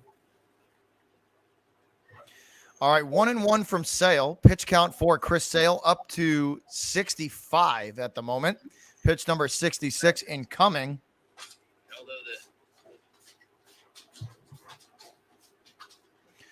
1-1. Sale with a quick look to second. And the kick and delivery. This one hit in the air to right. Drifting back is Renfroe, and he will make the catch for out number 2. And McKenna tags and goes from second to third. So now McKenna 90 feet away.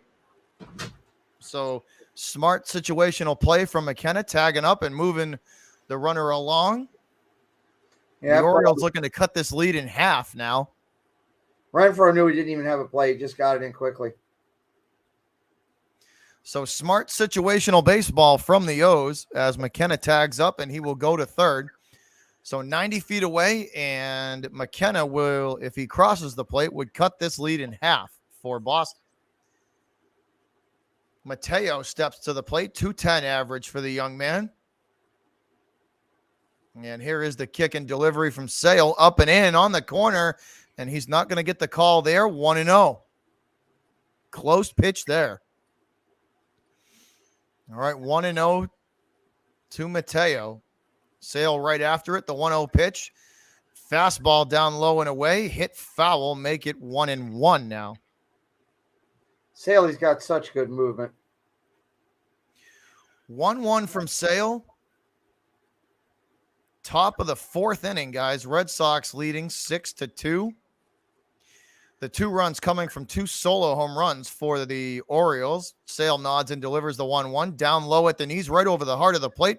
Fastball, strike 2. Just reared back and threw that one. 95 on the radar. So that one was moving. Yes, it was. And Sale kicks and delivers. Strike 3. And that'll do it. Dun, dun, dun, dun, dun. Yeah, that'll do it for the top of the fourth. Sale looking good so far. Now, at what point, Pete, we talked about it earlier. What's the point where you say, all right, Chris, I think we got enough here to get this dub, and we're not interested in pushing you any farther than we need to? What do you think? One more inning, maybe? What's his pitch count right now? His pitch count is just about 70. I let him go one more and I call it. That's what I'm thinking. I let him pitch one more inning, and then I think we'll be good. I think we'll be good. I agree with that. Because, like I said, I am not about to put the best opportunity for the Sox to stay in playoff contention. I would do the smart thing, and I would do the cautious thing and take him out of there. I think that would be the right thing. Greg and John, yes, I am a Ravens fan as well. Yes, Pete is an Orioles, Ravens, and what else, Pete? Orioles. Orioles and Ravens. I'm a Notre Dame fan, and I think and Tampa Bay in football as well. I've been a Tampa Bay Yucks fan for years. I used to go down to Tampa and watch games, and was there for many years supporting them. But when the Ravens finally came here, because when I became a football fan, it was the year that the Colts left Baltimore, and I refused to cheer for a team that left my hometown in the middle of the night. So I remember that, Pete. Do you remember when that went down? When they left town? I remember that. Yep, I was a young kid. I remember seeing the Mayflower trucks leave. No, Missy, I'm not doing the Dodgers game tonight. I think Pete's doing football tonight. I think he's doing the football game. Ravens and the Saints tonight, and then late night we're doing Rams and Chargers. Oh, that's right. There is a late night. There's a 10 o'clock game tonight, right? Yep. Yeah. So we've been putting the link in. I appreciate Bobby allowing me to do that. It's very generous of him letting me to let you guys know what my channel is if you want to come over. The only thing that I ask of you, if you're subscribing to my channel and you're a fan of Bobby and he's live doing a Red Sox game, I would love for you to be over here with him. Come support me on some other games. Come by and say hello. If we're both live doing a Red Sox game, be over here. Support the grind, man. Just, you know what I do, Pete? Whenever I come on here while I'll set my stuff up. And if I have like 20 minutes to kill, a half hour to kill, I just go from the guys that are on my subscription list and just run through them, say, hey, have a good stream. Yep. Drop them a like, drop them a comment, you know what I mean? And then just say, hey, make sure, talk to them for 2 minutes, 3 minutes, and then go to the next one. Well, again, 2 free things that can help a creator. You did 2 out of the 3. You're hitting 666. You're going to be a Hall of Famer doing that. If you're helping out your other people. Absolutely. It's a no-brainer to me. I don't get it. So one thing with this whole YouTube thing, I just don't get, that people just don't want to do at some point. And, Ross, really, ahead. Ross, I have quite a few hats from the Boston Scally Company. They do make excellent hats. Yeah, they do. Yeah, they do. They do make excellent caps. I have quite a few. All right, here we go. Back to the top of the order, guys. In the bottom of 4, Kike Hernandez, 1-1 count as we come out of the commercial break, and he will swing and hit that ball foul, make it 1-2. I don't know. Whatever you want to put on there. Yeah, Saints and the Ravens tonight. We're going to have some fun in there. I'm looking forward to it. We had a good crowd. We had 40 to 50 in earlier this afternoon, and I was happy with that because I was making a mess of things, moving stuff around, setting up. My platform's a little bit different than other people. I put a little bit to it, so it took a little time to build it today. It'll be good for tonight, though. There you go. Nice. So Kike's sitting on a 1-2 count, guys. Bottom of the 4th. Orioles trying to scratch and claw their way back into this game. Lopez pitch count up to 74. And pitch number 74 is a ball down low and outside. 2-2 now on Hernandez. Lopez got to pitch another scoreless inning here to give the O's a chance to get back into this game. Lopez, by the 7th inning, he'll be the beer vendor in 108. So, you can go over and say hello to him because he's. All right, 2-2. Lopez with the kick and delivery. They will jam Hernandez up and in, and he hits that foul straight backwards. So somebody behind home plate's going to get a souvenir there as that one goes into the seats.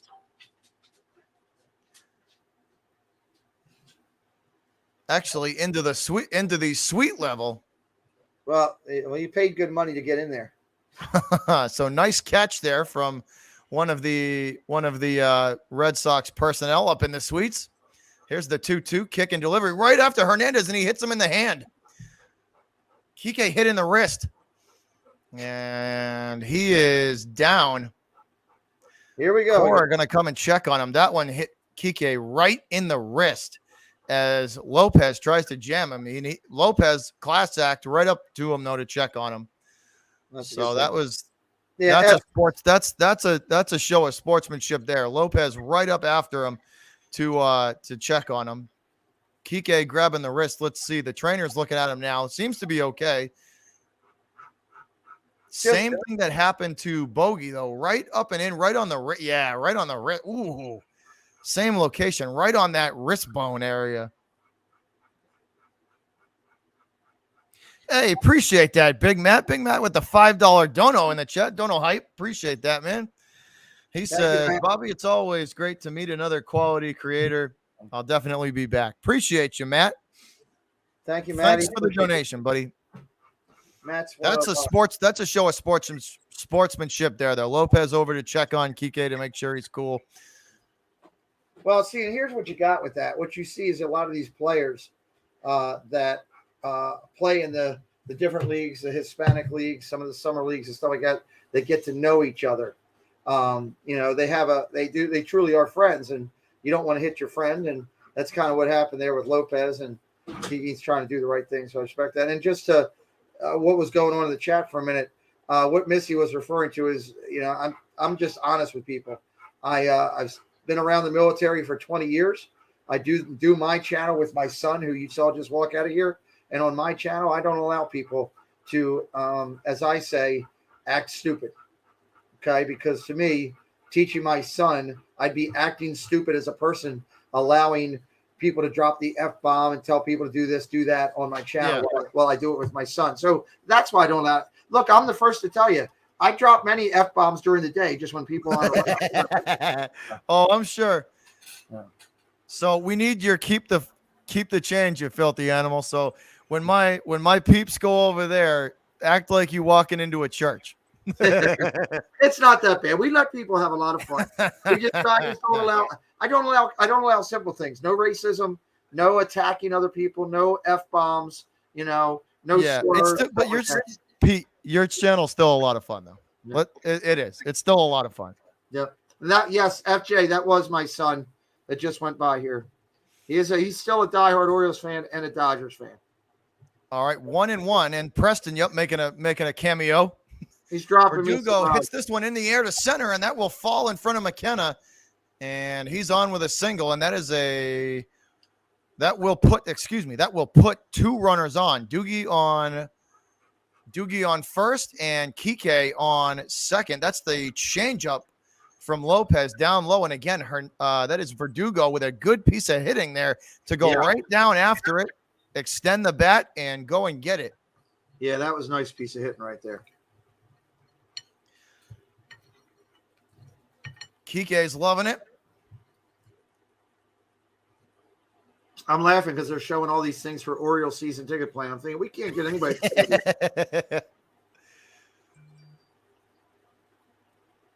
All right.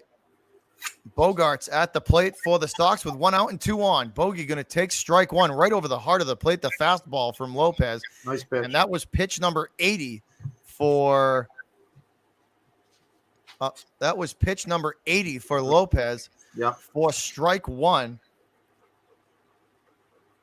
Ross, it takes a lot of self-control. I got a lot of self-control. I got to reel that back in.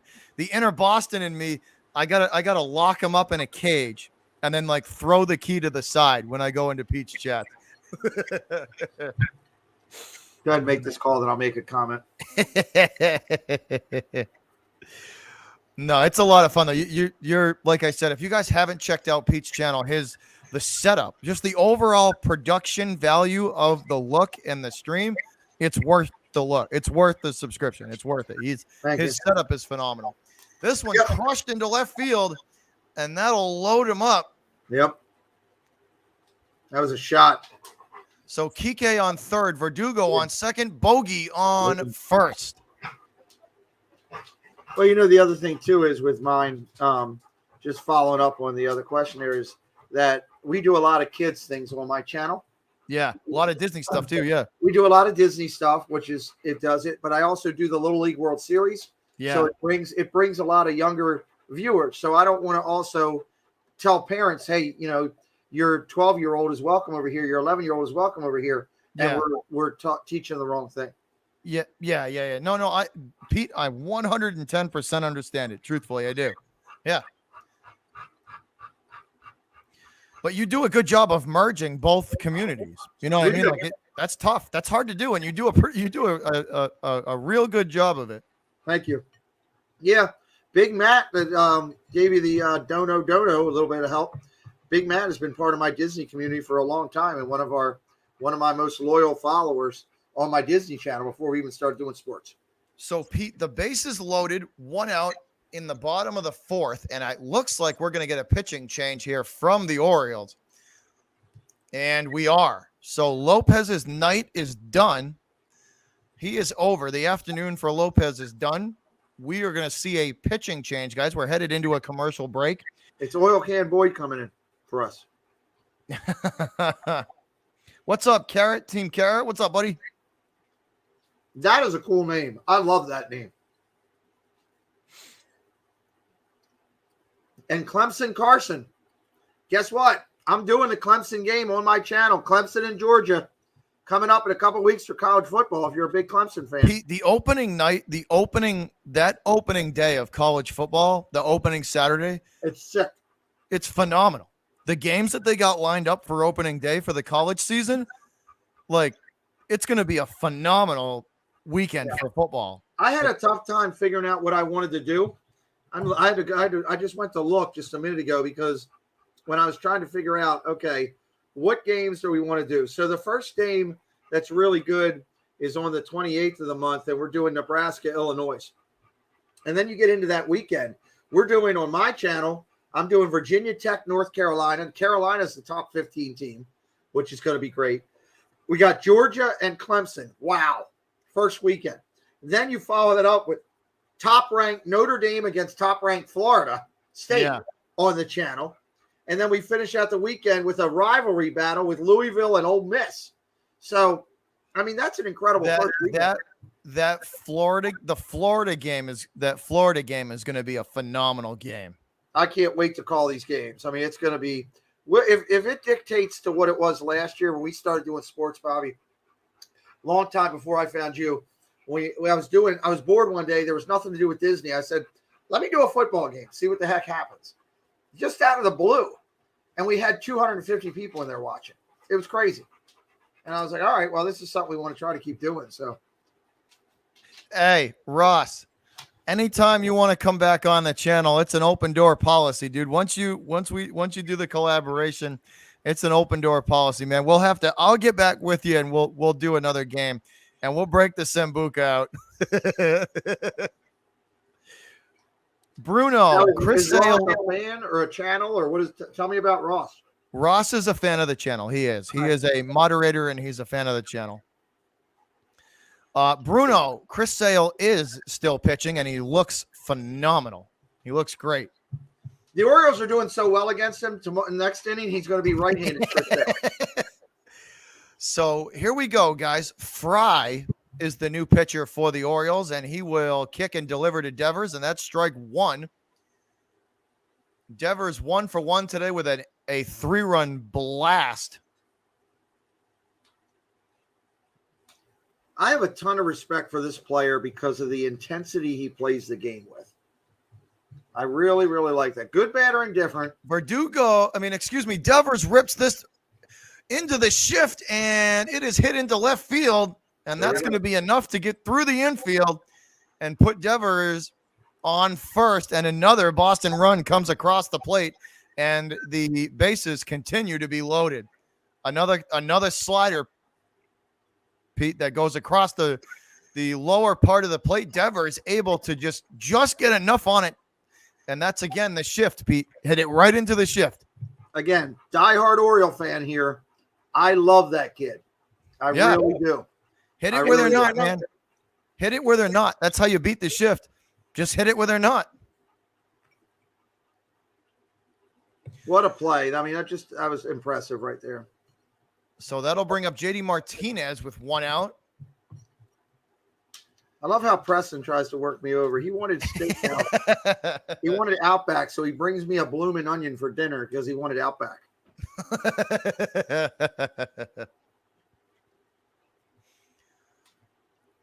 All right, 1-0 to JD Martinez, and Fry here has got to be careful.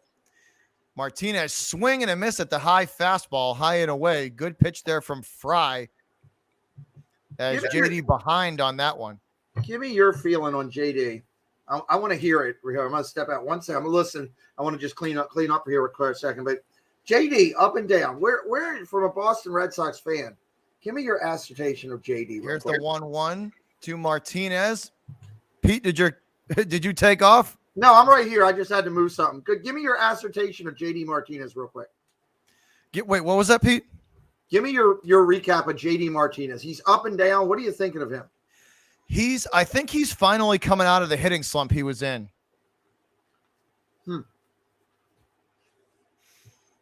right, 1-2. Martinez rips this one to the second baseman, on to second, on to first, and what a play there from the Orioles second baseman to get the double play. That was a laser beam. It was about to be 10-2. I was just going to say that would have been ugly if that one got into the outfield. That was a great play from the Orioles second baseman. The flip to second and on to first, and Martinez hits into the double play. Unfortunately, guys. Look at Lopez. I don't know if you're seeing it, but the Baltimore feed has Lopez on the bench, looking like he's a lost kid. So, yeah, he's I don't know. Lopez, like you said, he struggled from the start. He was struggling from the start. The location wasn't there. Right. The slider had no movement. None. His slider today had no movement, no rotation on it whatsoever. Hey, Melvin, what's up?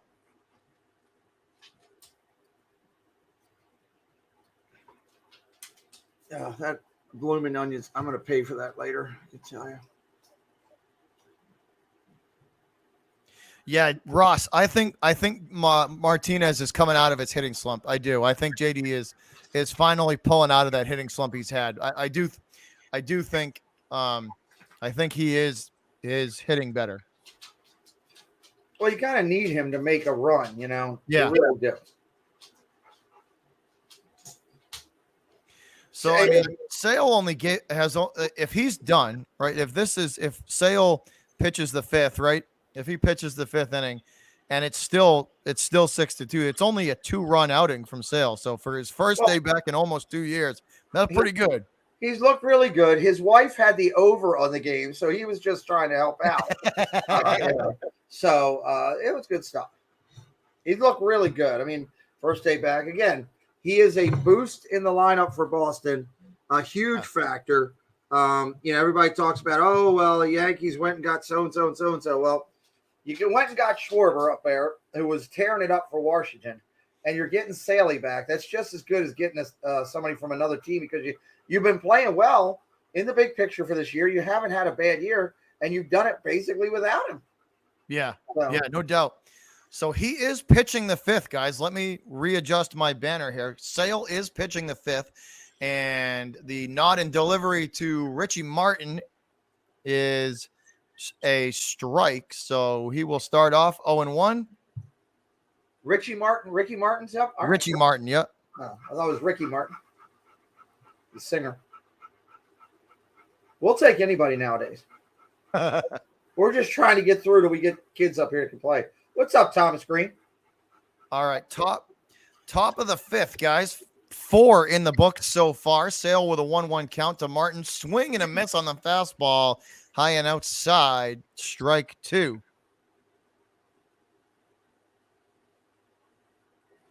Thomas Green says no hitter alert for the Phillies and the Reds. Yeah, interesting.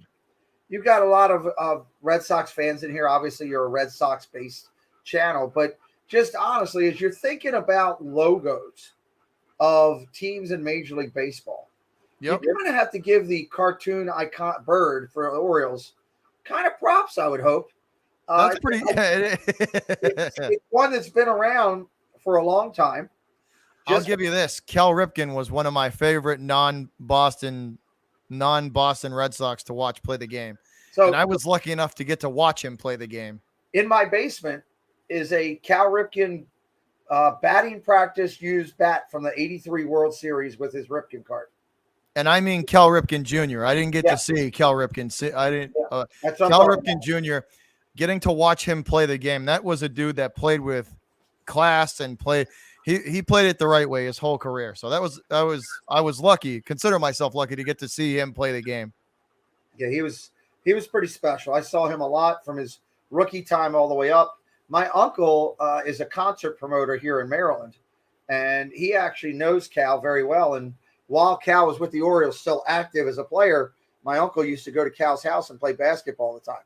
You know, I actually texted him one day and was asking him a question about a concert I wanted to go to.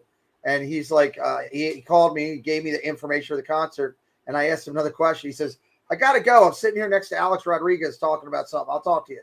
I'm like, all right. Pardon me for being around, because Cal used to always have people to his house all the time.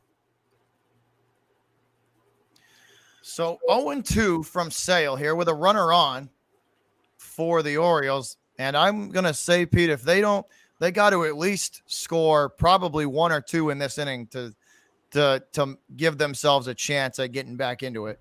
Yeah, I don't think it's going to happen. At least 1. They can't go another inning without getting anything. Yeah. Here is a swing on the 0-2. That one hit foul by Wins.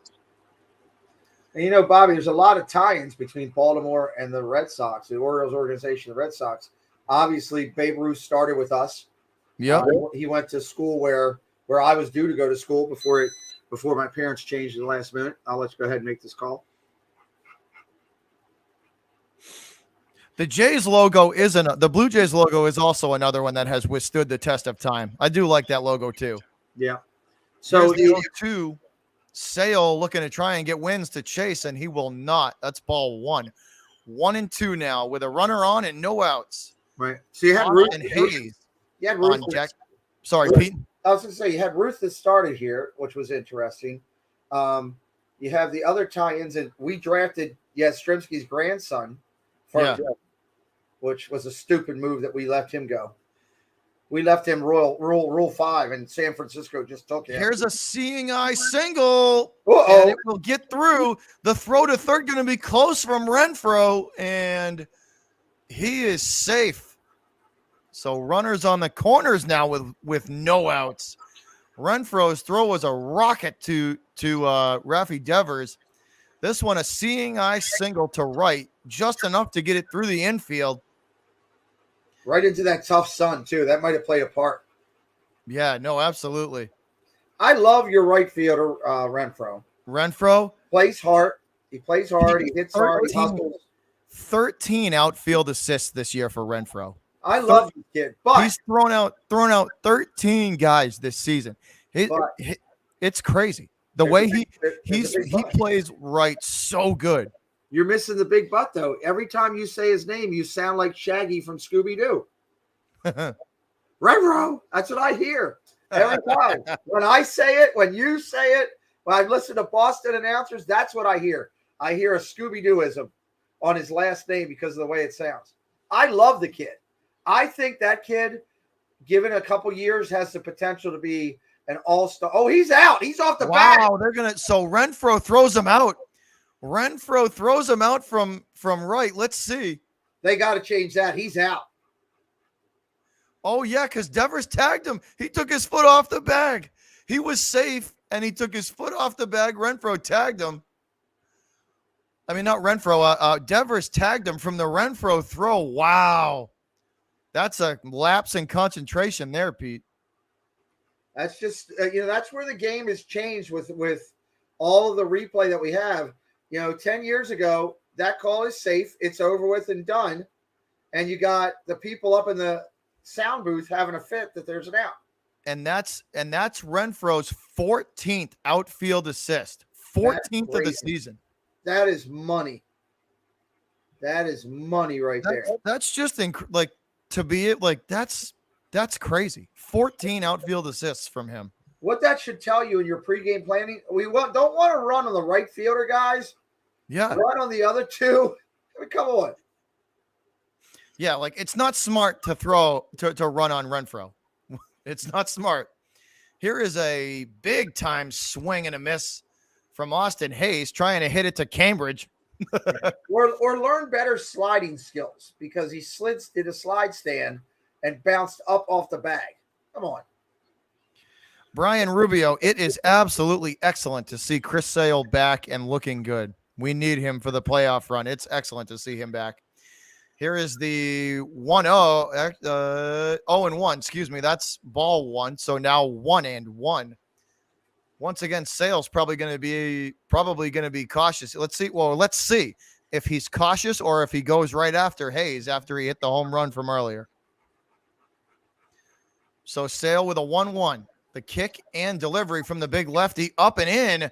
That one on the corner, and he will not get the call. 2-1. Wow, that's a close pitch there. That is a close pitch there. Sale's a professional, Melvin. I thought that he would be just fine. I'm more concerned with don't push him too hard. And take him out if we need to. All right, here's the 2-1, and it will go foul, and Hayes will head back to the plate. 2-2.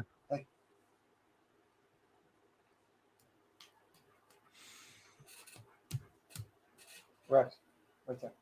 Not a lot of rotation on whatever that pitch was supposed to be. Mm-mm. Not a lot of rotation on that at all. Now that Pete, with the new rules in effect and the spider tack being banned and all these other substances, these guys really got to grip that baseball hard to create that spin. So and I'm sure when they don't grab it and when they don't position their hand the way they really want to, that's when you see those pitches that just tend to drift or hang. Well, what you're going to find is the pitchers that are coming up now are going to go back to the old day focus of strengthening their fingers and doing a lot more literally finger push-ups and stuff like that to make their hands as literally as strong as they can. Like Phil Niekro, if you ever saw his hands, it was like looking at a malt. The guy's fingers were like small, big toes. They were that strong. So speaking of filthy pitches, Team Carrot, That is a filthy Chris Sale slider across the low part of the plate for strike 3 and another strikeout, another punch out for Chris Sale. Yeah, no, I 100% agree though, Pete. I 100% agree. That's when you see guys hang those pitches, it's because they're almost like they're trying too hard to grip it and throw it, because they know that they're not getting any assistance. I can't use any type of anything to give me a grip assistance or anything. So now I gotta work twice as hard to throw this pitch and spin it the way I want it to go. Yep. And realistically, if you don't, major league hitters for the most part are going to be able to hit it. Trey Mancini up there, 1 for 2 with a bump this day in the 3rd. So Mancini hit a home run the last time he was up. And let's see what he can do. 2-1 as Sale misses outside. Mancini can hit for power, Pete. Absolutely. Oh, I agree with that. He can absolutely hit for power when he needs to. I thought the Orioles might try to move him this year at the break, but I think it'll end up being next year now if they'll try to let him get another full year under his belt and somewhere around the All-Star break, move him to a contending team and try to continue building, Chris Sale induces the ground ball from Mancini to Bogarts, and that is easily sent on. And what looks like to be Sale's final pitch of his afternoon. It looks like Sale more than likely going to be done. The standing ovation from Boston fans letting him know that they appreciate him being back. Chris Sale more than likely going to end his afternoon with 8 strikeouts. That's just sharp. So that was a excellent, I think, a smart play from Cora. To just, let him pitch his 5. And I think that's a smart play. I think if we have seen the last of Chris Sale today, that's a smart play. I think if they don't, they're stupid. Honestly, that Cora should have his head examined. Well, you're up. There's no need to unnecessarily push him when you don't need to. Yeah. How many games back are you right now? 6? What's up? How many games back are you right now? Of Tampa. From Tampa, I think it's 2.5, maybe 2.5. I think 2.5 or 3. Toronto, that's around 6. If anybody in the chat can correct, if I'm wrong, correct me in the chat. But I think it's 2.5 or 3. Okay. I think You're very much in the mix. I don't think Boston fans, honestly, from an Orioles fan and a guy that I call baseball on my channel every day of the week. So you got nothing to worry about. I don't think. I've said for a long time that the American League East will have 2 teams coming out of it. I still don't think it's the Yankees. I'm sorry. I don't think they have the pitching to do it. I know I have a lot of Yankee fans that follow my channel. It's more than I thought. It's 5. It's 5. See, I thought it was up that month that they hit that skid crushed them. Yeah, so 5. I thought it was 6. Games, so okay. I still think that Boston will prevail, and I really think there's a possibility of almost 3 teams coming out of the East. I truly think we're going to see a run here between Toronto, Boston, and Tampa going to it, and we might see a possibility of 3. Which would be interesting. It'd be interesting. No doubt, it's gonna the AL East is gonna come down to the wire, Pete. It absolutely is. It's gonna be a rock fight. It's gonna be close, and especially if the Sox can get on a run. If they can get on a run and get on a roll, it's gonna be real close. Well, the unique thing there is if you get 3 teams from the East into the playoffs, and the Yankees aren't one of them, the Yankees fans may lose their mind completely. So, get this, Pete. Chris Sale threw 89 pitches, and 60 of them were strikes. That's impressive. That's all. It's not about overpowering. You don't have to always overpower. And by saying that, I'm not saying that Sale's not a power pitcher. What I'm saying is watch how he got some of those strikeouts. Some of those strikeouts were on breaking balls and changeups. Location. Hit the right spots, Pete. Hit the right spots. Pick your spots. So, how do you pronounce the last name for the pitcher, Pete? Okay, so it's Plutko is his name, but on my channel, because I'm a Disney channel, I call it Pluto. I call it flat out. It's Pluto, and he's hitting. So we have Disney references all the time. You know, Plutko. Nemo over on the Mets. That's Nemo. We found him. There you go. Seamlessly integrating the two communities. Love it. All right, Plutko going to go up to Renfro, and that is strike one on the 3-0 count. So 3-1, not in delivery. Renfro hits this ball down the line. Will it stay fair? The right fielder running for it, and it will drift into the stands. And there's so not a much member foul of Red Sox Nation gets a souvenir. Not much foul territory down those lines, especially down the left field line. And that'll load the count up. Full count now to Hunter Renfro from the new pitcher for the Orioles, Plutko. I've sat down by the pesky pole. It's a great place to sit. I actually sat there during Renfro ready for the payoff pitch, and that's outside. Plutko trying to get him to chase. Good pitch, though, and Renfro with the wherewithal to leave it alone. And just like you say, Pete, that's a gift. That is a early birthday present and a free statistic boost as Renfro gets first the easy way via the walk. I sat down by pesky pole against a Kansas City Royals game, and in the 6th inning, Red Sox were winning like 5-1, and the whole place started chanting, "We hate the Yankees." It was incredible. Down by the pesky pole over there is a lot of fun to sit because it is. This one golfed into center field way back. It's going to land about 418 feet, 2 feet shy of the wall. This one hit the dead center, well struck by Duran, and that's going to score a run. Jaron Duran with a triple. Hunter Renfro scores, and that's run number 8. And as Two seams fastball down low, and Jaron Duran able to go down and get it. This one missed a home run by about 2.5 or 3 feet. Struck well by Duran. I love it when balls go up into that triangle.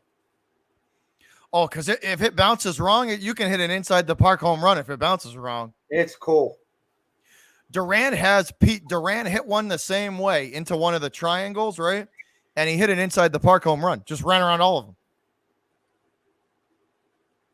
What a way to go down and get his body weight down against. I get that. That was impressive. Almost hit it on one knee. Down on one knee to go down and get it like that. So 0-1 to Christian Vasquez now, guys with no outs, and Duran on third. Vasquez with a slow roller to the second baseman on to first, and Vasquez is out number 1. Duran will stay put at third. Yeah, Duran is super fast. He has a set of wheels on him. When he hit that inside the park home run, Pete, it was crazy. He was moving. And here comes the walking strikeout, otherwise known as Bobby Dahlbeck. Dahlbeck's about as useful as a pair of glow-in-the-dark sunglasses, Pete. That's your boy. You gotta have him over for dinner one night.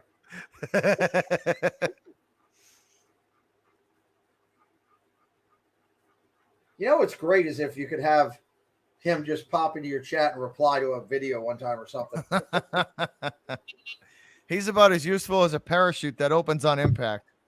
We've only had one celebrity come into our show, confirmed, that we could actually confirmed it was a celebrity. And that was kind of cool. So that'd be kind of cool if you could get Dahlbeck to show up. Hopefully. And this one, Bobby Dahlbeck gets a hold of one. If it's fair, it's gone. Hit over the monster, gone. Monster shot from Dahlbeck. That one is crushed. Goodbye. That's a no-doubter right there, folks. That is a no-doubter. Bobby Dahlbeck hammers one over the monster, and it is gone. That ball is crushed. Dahlbeck absolutely smokes this baseball, and that's the slider with no movement on it whatsoever. Good Lord. Dahlbeck absolutely hammers this ball. Look at this. Wow. That one hits the Plymouth Rock assurance sign, and if it didn't, it was headed out of the stadium. That ball was hammered. Ross says Dahlbeck's slump is done. I certainly hope so, because that was absolutely crushed. That was absolutely crushed. Just barely caught the sign, too. Deborah Flores says, go Red Sox. Go Red Sox, Deborah. Appreciate you showing up. So that'll bring up the top of the order again, Pete. So right into the heart of the Red Sox order. And Hernandez with a 1-1 count. Plutko, I don't know, Pete. He got to get out of this inning. Pluto's pitching more like Goofy. Seriously. All right, 1-1, make it 2-1 as they try and get Hernandez to chase that pitch down in the dirt. That's down low and outside, and he will wisely let it go. 2-1 on the Red Sox leadoff man, Hernandez. David Hens, I'll be doing some of the Texans game on my channel, but not all of them. I already have some scheduled already. Pete. I think Pete's doing some of the Texans games. I think. Yep. So check him out. Go and give him a subscription, David. And if you're looking for Texans games, he's doing a few of those.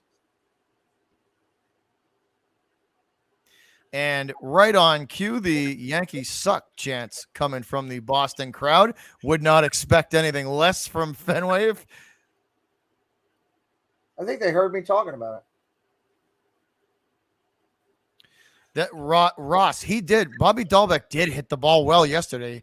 I hope he's out of his slump, Ross, because I really do. I hope he's out of his slump. Seriously.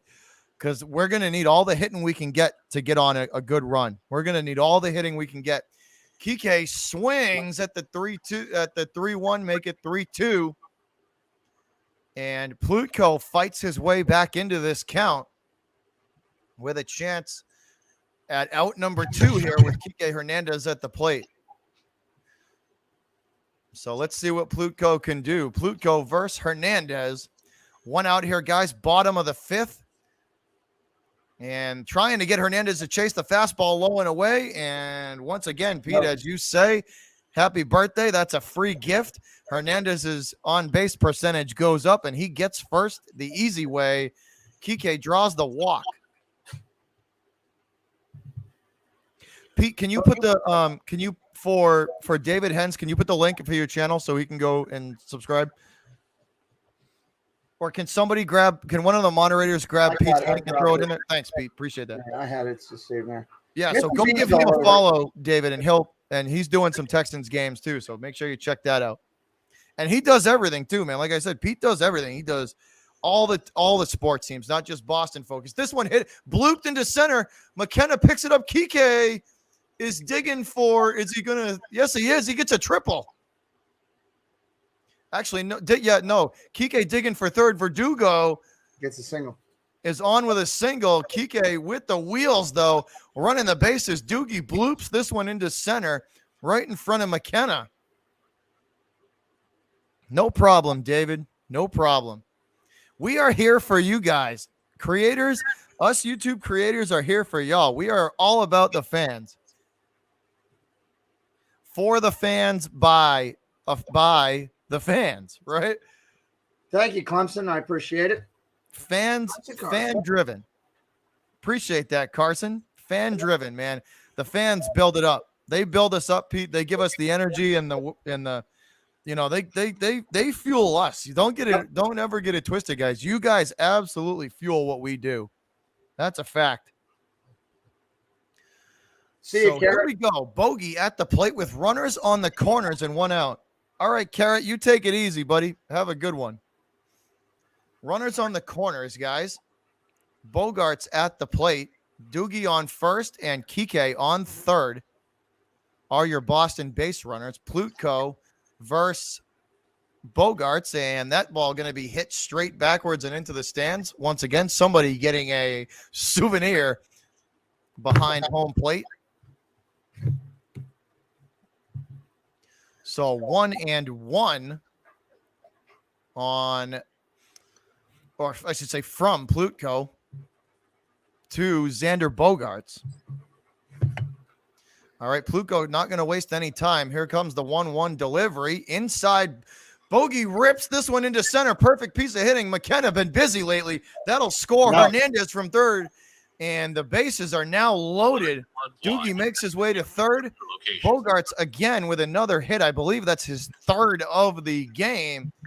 And it scores Hernandez. Bogey having a heck of a game, as that's another RBI. And Pete, guess what? Guess what it was? I'll give you 3 guesses. You're only going to need one. Yeah, a curveball or a slider that didn't spin. The slider that had no movement on it whatsoever.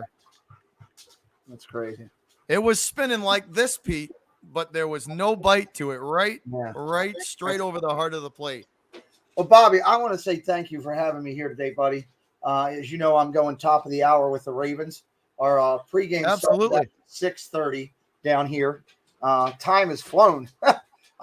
You guys have been. Are you gonna take off for your Ravens game? Yeah, I've got to do the Ravens, and we scheduled it. And I actually thought the Orioles would show up today. Instead, it's been a marathon of Boston batting practice. It looks like they may put up 24. Your Red Sox may score more points than my Ravens tonight. That's an actual truth. But to everybody that's watching, whether you're watching live or watching a replay, Bobby's a class act. If you're finding him for the first time, I ask you to please consider subscribing to him. He's got a great channel up here, a great community. I'm humbled to be a part of the community, be able to watch, participate, help out your channel when I can. We're going to try to do some more of these things where we get together, maybe some playoffs, maybe some later in the year as we do it. We just want to help each other find more people that might want to watch our content. And, my channel is pretty simple. Baseball every day, football when I can, college and pro, Little League World Series. We just did the Olympic baseball, and we do Disney 3 days a week. I'd love to have you come on. But, Bobby, can't say enough about the class you got over here. And thanks for inviting me over to just beat the snot out of me. That was just great. No, hey Pete, always a pleasure having you, brother. Believe me, we're definitely going to be working together in the future. We'll do something for sure during the football season. Always a pleasure, man. Thanks for coming over. Appreciate the time. Appreciate the effort.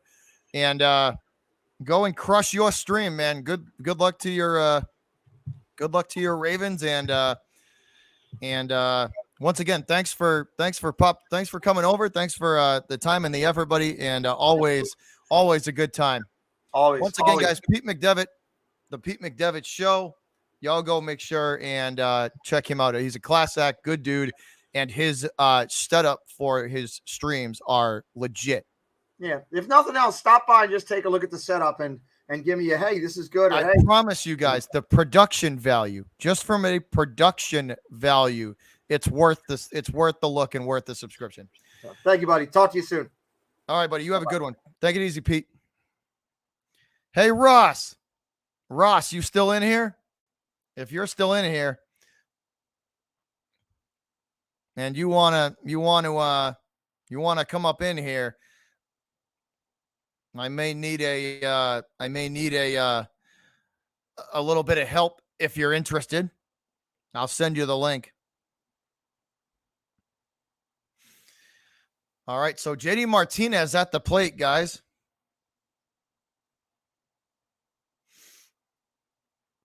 With a 1-0 count. Runners on the corners. Martinez facing Plutko. Here we go. The 1-0 pitch, swing and a miss. Make it 1-1. Make that 1-1. As JD behind on that pitch. Excuse me. Yes, behind on that one. 1-1 now. What's up, Belly? What's up? What's up, McChicken? He's like, get in there, Ross. I'll send you the link, Ross, if you feel like hanging. All right, 1-1. Runners on the corners. JD Martinez. That's fine, brother. Get set up and just put it in the chat when you're ready to roll, and I will send you the link. I'll give you like 5 minutes, 5 or 10 minutes, and I'll send it over. All right, 2-1 now to JD Martinez. Sawamura up and throwing for the Sox, and Valdez up and throwing for the Orioles. JD Martinez crushes this one to left field. It is high and deep and gone. Monster shot for Martinez. Make it 14. Bye-bye. That ball is crushed. A 3-run shot from Martinez. Goodbye.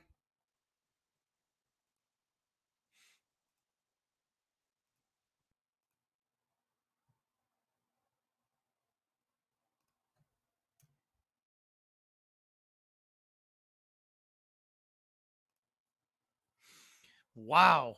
Wow, guys. Absolutely hammered.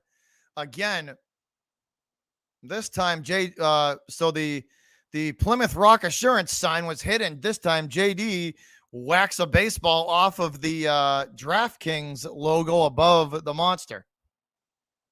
They are, Missy. Yes, they are. All right, let me get Ross that link. Let me get Ross that link. Got to bring that up. But all right, so we're headed into a commercial break. Pitching change in effect. Pitching change in effect, yo. What's up, Paul Williams? Paul, with StreamYard, I can't do that. I can't do that. I can't do that on StreamYards, unfortunately. Yeah, Shadow, they are not playing well. They are not playing well. The Red Sox just seeing the baseball like it's a beach ball right now, and they've just been absolutely hammering the Oriole pitching all game.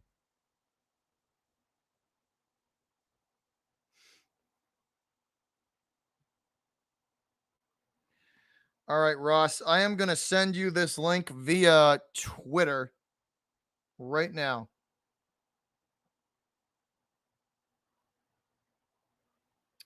So I'm going to send you this link via Twitter right now. There you go. All right, you got the link, Russ. Pete left at the right time. He did. He left at the most opportune time. But this ball was hammered 14-2 now, guys. 14-2. The Sox just absolutely crushing the baseball tonight.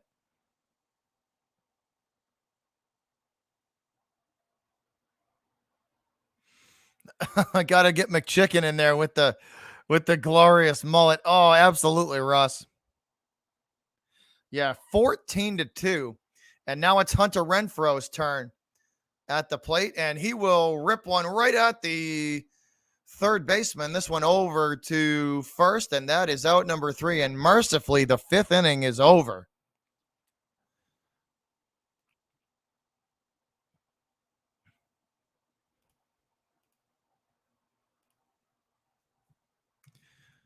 So that'll do it for 5, guys. Inning number 6 coming up. Inning number 6 coming up when we come back from the commercial break. And let me set this scoreboard up right. There we go. Let's put that back up. Top of 6, 14-2 the score.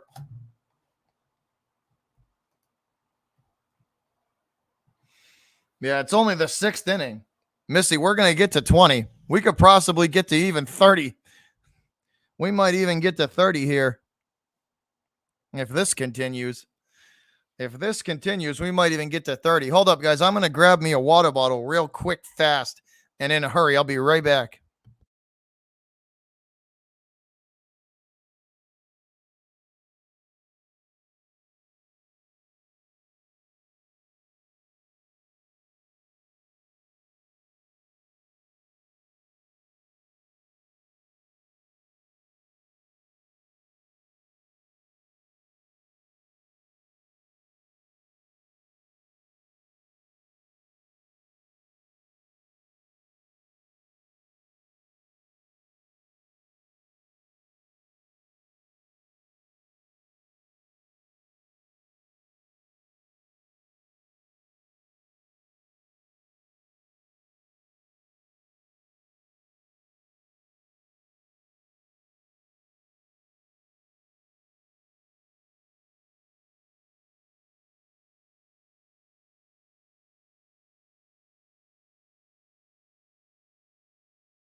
All right, guys, back at it. Back at it. Severino at the plate for the Orioles. Severino at the plate for the O's. Hold on, yo. I got to readjust a few things here real quick. There we go. That's good. That's good. Okay. All right. Back. Here we go. Quick adjustment. Yeah. Okay. That's good there. All right. We're good. We're good. 1-1 to Severino from Sawamura. So the Red Sox do execute a pitching change here. Sawamura with a 1-1 to Severino to start us off here in the sixth. I walked all that way back to the streaming room here, guys, and forgot my water bottle. That's nice. So I'll get that at the end of this at bat. All right, here's the 2-1 from Sawamura. He will nod and deliver. This one hit on a line drive down the third baseline and foul, and that's strike two. 2-2 now.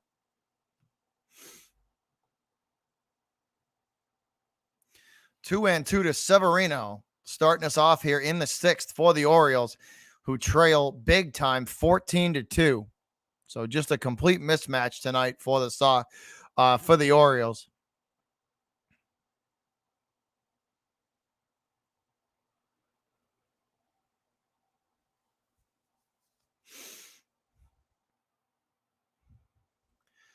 All right, 2-2. Sawamura ready. Severino going to step back in the batter's box. Here we go. 2-2 pitch. Sawamura nods, and he sets and delivers down low in the dirt. Severino not going to go after that one, and he will wisely let it go by for ball 3. Full count now from Severino. Full count from Severino. Sawamura looking for out number 1 here in the top of the sixth.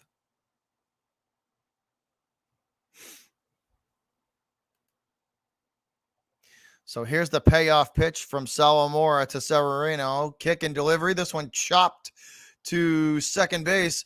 Quick throw needed from Kike, and it's beat out. Severino beats it down the line. Severino beats it down the line. The slow chopper to Kike, and Severino with the hustle down the first baseline will get there safely. So this took a big time hop right off the bat. Kike does field and throw as fast as possible, and it's just not in time. Severino beats it out. So a runner on for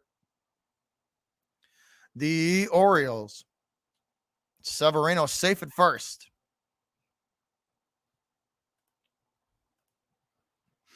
Severino safe at first. All right, Team Carrot. See you later, buddy.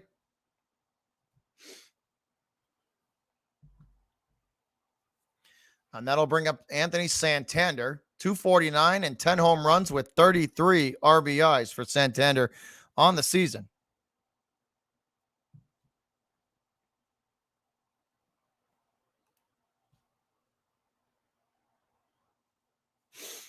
All right, 0-1 as Santander takes strike 1. Sawamura right into the second offering, though. This one hit sky high, the sinker.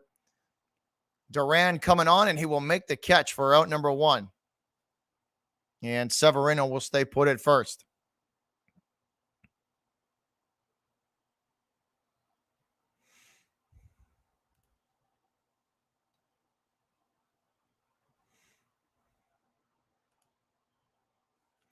So Severino stays put at first. Duran makes the catch for out number 1. That'll bring up Ryan McKenna.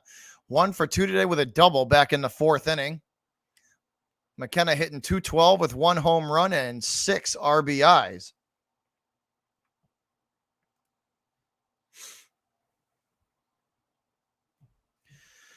So here is the first offering to McKenna from Sawamura. Kick and delivery down in the dirt. That one gets away from Vasquez, and Severino easily onto second base. No doubt, JD. That's going to be a lot of fun, man. I'm looking forward to doing that every on the weekends. That's going to be a lot of fun. That is going to be a lot of fun, man. For sure, no doubt.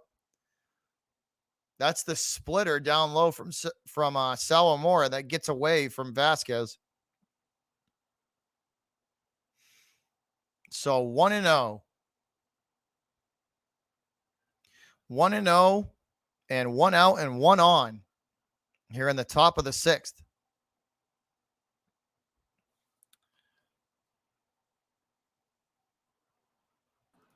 Ross, is that you? Hey, buddy. Can What's you hear me going now? on, bud? Can you hear me, buddy? Oh, yeah, I got you. There we go. Hold on. Hold on. There we go. The one love that Henry has, and that's it. I love it. Oh, man. There Just we like go. a giant F you to John Henry, a game like this. Oh, my God. Again, not even making an attempt at the trade deadline to give these guys any support. I know a lot of people are split on that, but my God, come on, man.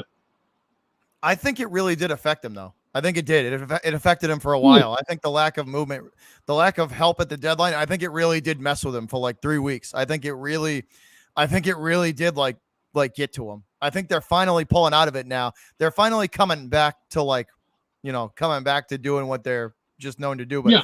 I think for a good 2-3 weeks, it got to him, man. I think it really did bug him. My friend, crazy. It's just, again, they're a couple of pieces away, especially in that bullpen, from becoming that team that could maybe shut out Tampa Bay or the Astros. Yeah. And I mean, like I said in that rant video, it wouldn't have taken much. You wouldn't have to overpay for anybody. Just a back end starter and somebody who could hit 240, 250 at first, Absolutely. You know what I mean? It just drove me crazy, and especially my wife. She's the bigger fan, everything else. But at the end of the day, they should have made some kind of move or attempted to. The fact that they sat there and did nothing is what was the most frustrating. It's like they literally just said, "No, we don't believe it." That's telling the team that you don't believe in the team without saying, "I don't believe in the team." Mm-hmm. And sorry I didn't come on quicker. Unfortunately, I'm fighting off my wife's cold right now, and I'm downing Dayquil like it's out of style. I hear you. You're good. So this is 2-2 now from Salamora as he's trying to chase out number 2. They look pretty good today, Ross. They're seeing the ball well. There we go. There we go. I'll say this though. I mean, it's the Orioles though. So if they were doing this against the Blue Jays or Tampa, it would mean more. But it is the Orioles. But it gives them confidence going into the next part of their next series. So again, we need a series like this. Yeah. No, and you know what? They need to just absolutely demolish this team too. Like tomorrow, it needs to be the same thing. They just absolutely just need to step on this team. Oh, absolutely.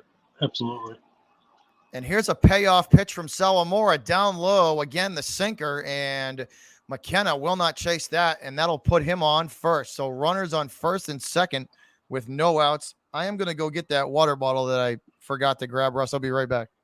Do your thing, buddy. So, Chad, what are we thinking today? Dahlback, is he back? Is he just a flash in the pan right now? Are we gonna see great things out of him, or is he heading his way back to Worcester soon? What was the question?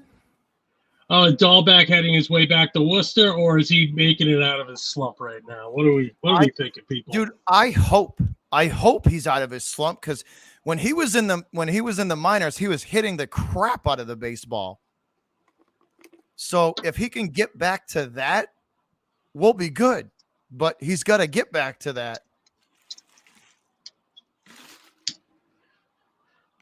Missy is a legend in here. She's carrying half the chat right now. It's pretty funny.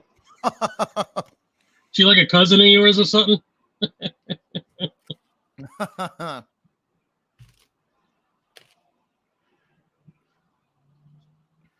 Oh, Missy, if you want the link, if you have Twitter, Missy, follow me on Twitter, and I'll give you the link. And you can come up here. I'm just trying to get the game on my tablet. They can't make this any more difficult, huh? All right, 0-2 from Sawamura as he continues to chase out number 2. All right, Sawamura, quick look to second base. And now back to the batter at hand. Here we go. Nod, kick, and delivery. Again, the split finger fastball down low. It's Ross. I don't know how you feel, but splitters and sinkers are thrown by guys at the end of their career. It's just looking for anything. They have no speed left, so they got to throw splitters, sinkers, cutters. And You know what I'm talking about, though, right? It's because the fastball just is their 4-seam and 2-seam fastball just isn't. It's not there. So they have to throw the split finger. They have to throw the cutter. They have to throw fastballs that move, 89, 90, 91 miles an hour because the velocity just isn't there. It's just like the old pitcher from Major League. He's got to put anything on it to get something on it, like the old guy from the original Major League, he just can't throw it hard anymore. Ross, can you drop my Twitter handle in the chat? I got you. Can you do that for Missy? Yeah. I got you. Copy and paste. Beantown breakdown. Copy. And dropping it in the chat. Let's see how long the delay is. Missy, if you can't get into Twitter, we'll figure a way out. There you go. Yep, yeah, there's the Twitter handle right there. You literally had to put every underscore you could in. Yeah, you have to do the underscores or it's not going to come up. It won't come up if you don't. Yep. Yeah. Oh, Verizon Fios on tablets down, so I'll be watching the game through you, buddy.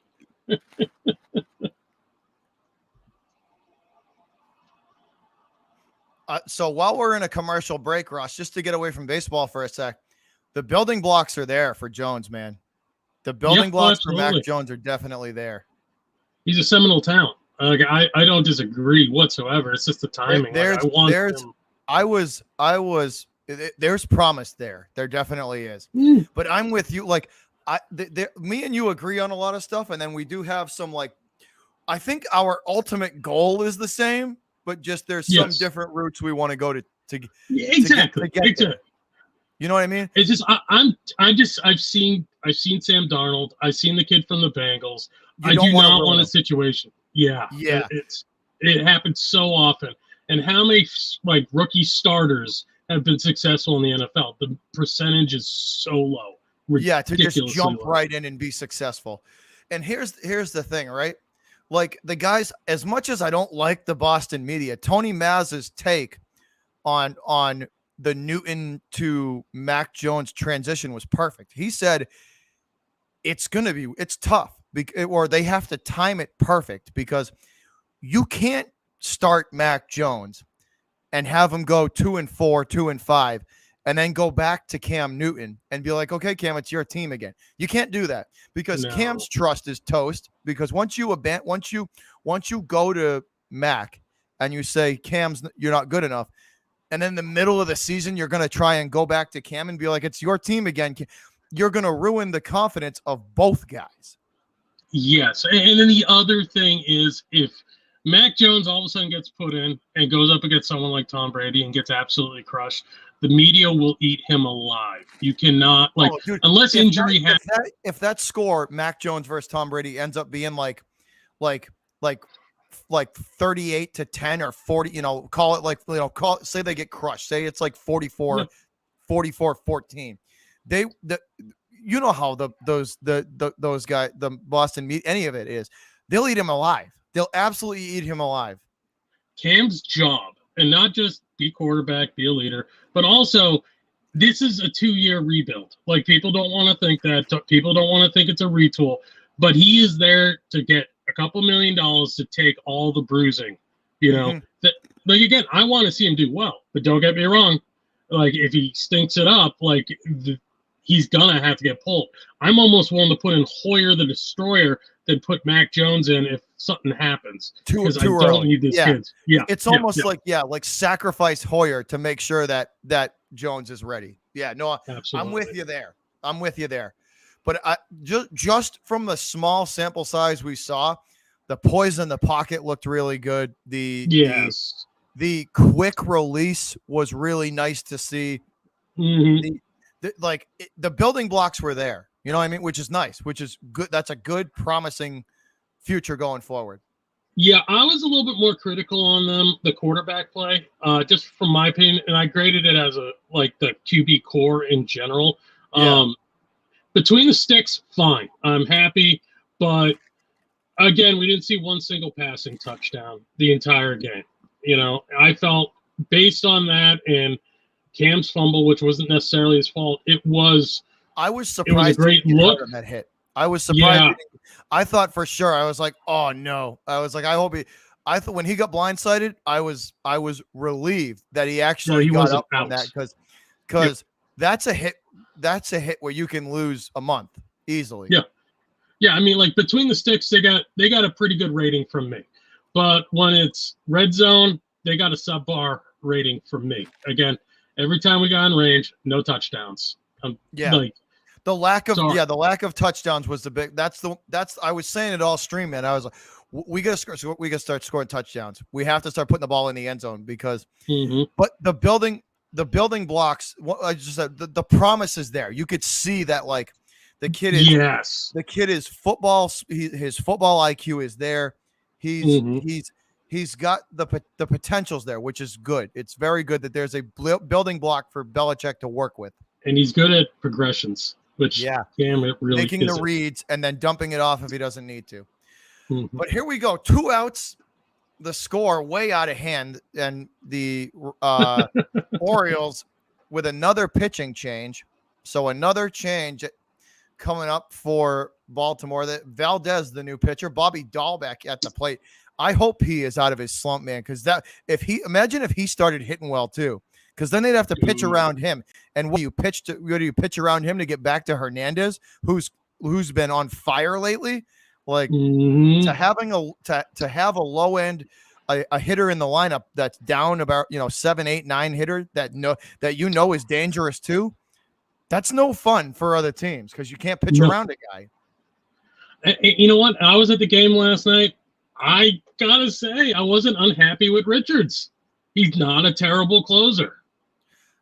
If they can get in. Oh, Bobby Dahlbeck crushes one again. It's hit high and deep and gone. This one out of the stadium. Yes. Wow, Dahlbeck. I gotta give my wife so much heat when I get a chance when she gets home. She was like, "We're sending Dahlbeck to Worcester." That's a doll bomb. Dahlbeck crushes another one. This is supposed to be a slider.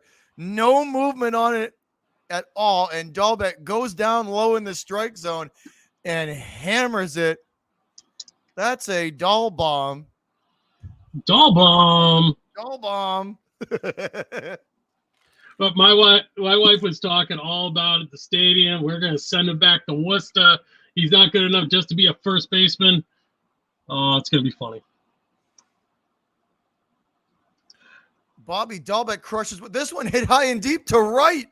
It's going back, and it will stall out at the warning track. And thankfully for Baltimore, that is gonna be a long out. But Bobby Dahlbeck with another one, Ross, launches it over the monster out of the stadium. And is he out of his hitting slump? Because I think so. He is on fire right now. Oh, Missy got back to you. She's resetting her password. She's going to need a couple minutes with her burgers as well. Cool. So she'll be on towards the end. When you get everything set up, Missy, you get at me on Twitter and I will send you the link. What's your thoughts on Vasquez? Josiah just brought that up. Feels like he's garbage. He's had a wicked down year. He's had a bet when it comes to, hey, there's Missy. When when it comes to like defensively behind the plate and calling pitches, Vasquez is awesome. I have seen him call some phenomenal games from behind the plate. You know, his knowledge of the game, and because like catchers have to study batters because they call the game. You know, they're the ones calling the balls, and they're the ones calling the what to throw. You know, they're the ones calling for the pitch. You know, so absolutely. For them, like Vasquez's value in that aspect of it is invaluable. But when it comes to like hitting to this year, he's had a down year, man. He started off red hot too and just absolutely fell off a cliff. Well, I mean, everyone said they were playing above form. Like, what's above form? Hitting consistently? Like, again, everyone's like, oh, well, they're playing above what they should have been. It's like, yeah, maybe they were just good players that didn't get good coaching at points, you know? All right, Missy, I got you right now.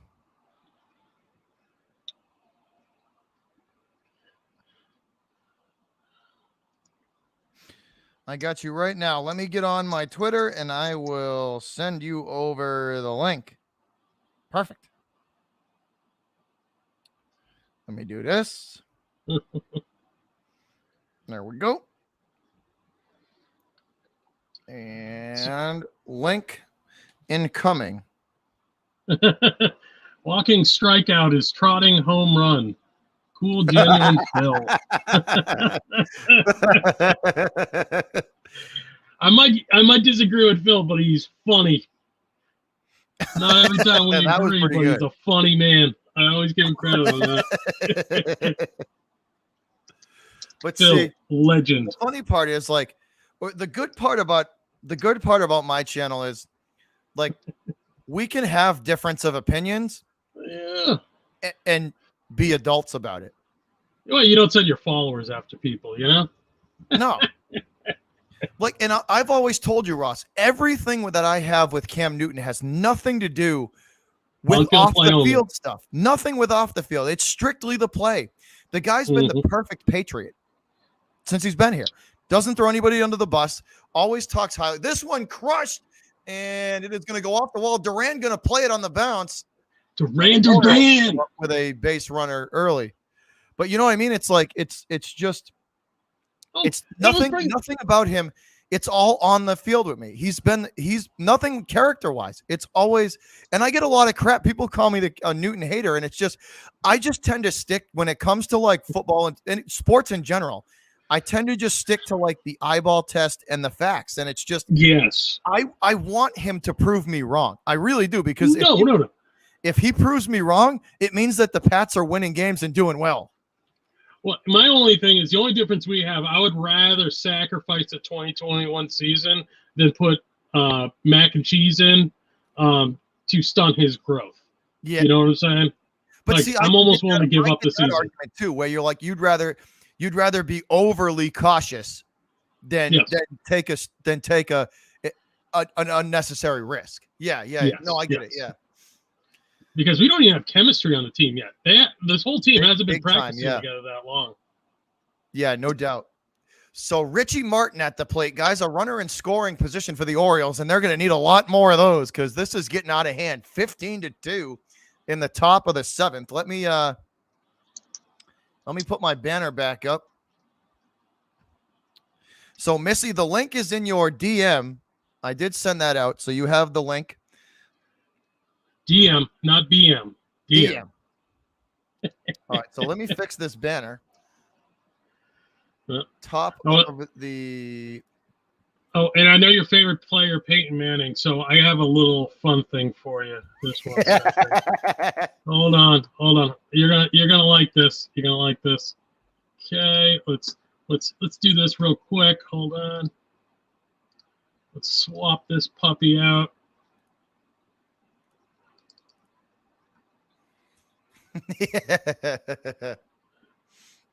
I did this to Lawrence Owen, and he couldn't stop laughing.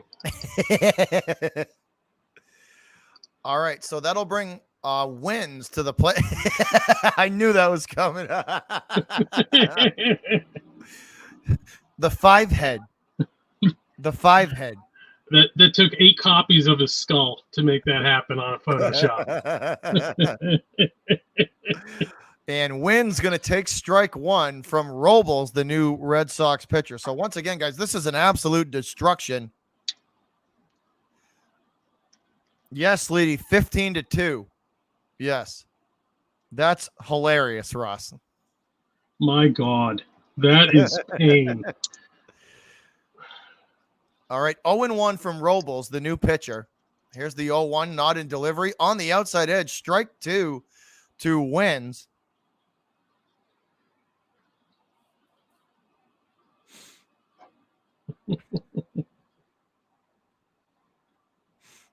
It's all good. It's all good, Missy. I'm going to actually do a stream soon. Once we hit 4,000, we'll have a little celebration stream, and we'll let I'm going to let the people who I'm going to let, kind of whoever we have in there, because we're getting close, man. We're like 26 away or something. We're pretty close, 24 away. So we're getting pretty close. Okay. Peyton's Farhead.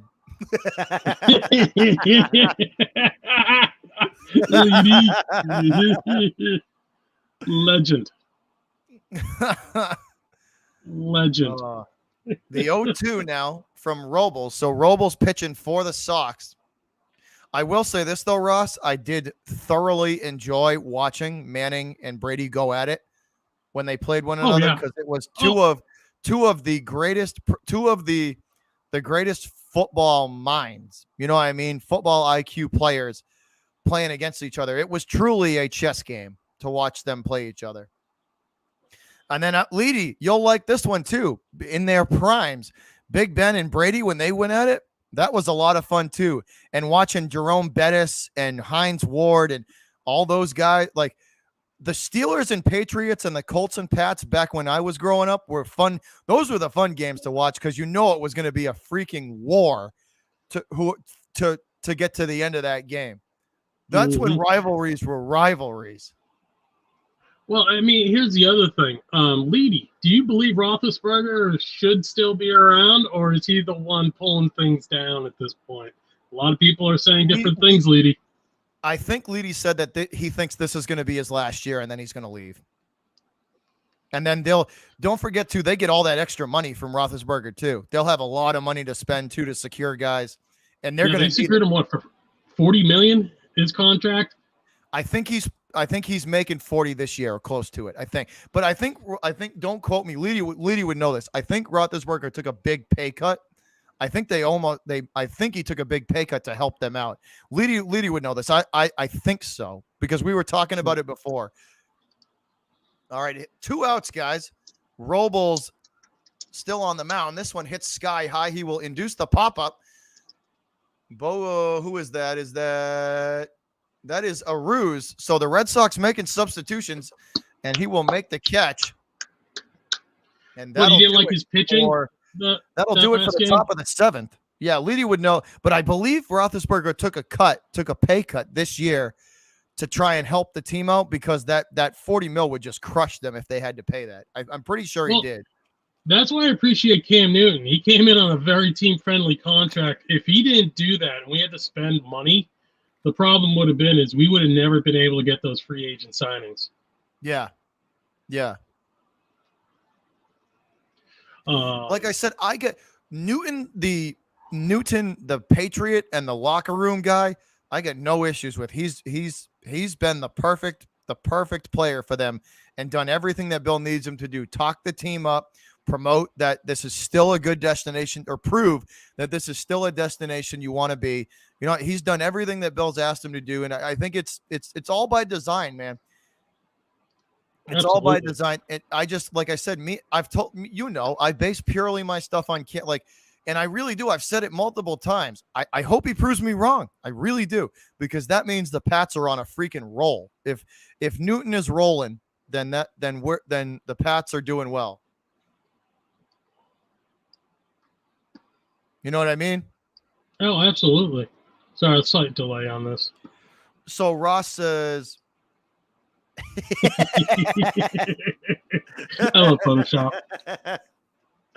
So Leedy says Dan Moore Jr. is looking a lot better than expected. Kendrick Green can get pushed around at times and like bull rushed. But other than that, it's he's been okay. Dan Moore Jr. God, I'm trying to think of that. I'm still running on Dayquil. Give me a second. I gotta look up Dan Moore and remember. Dan Moore Jr.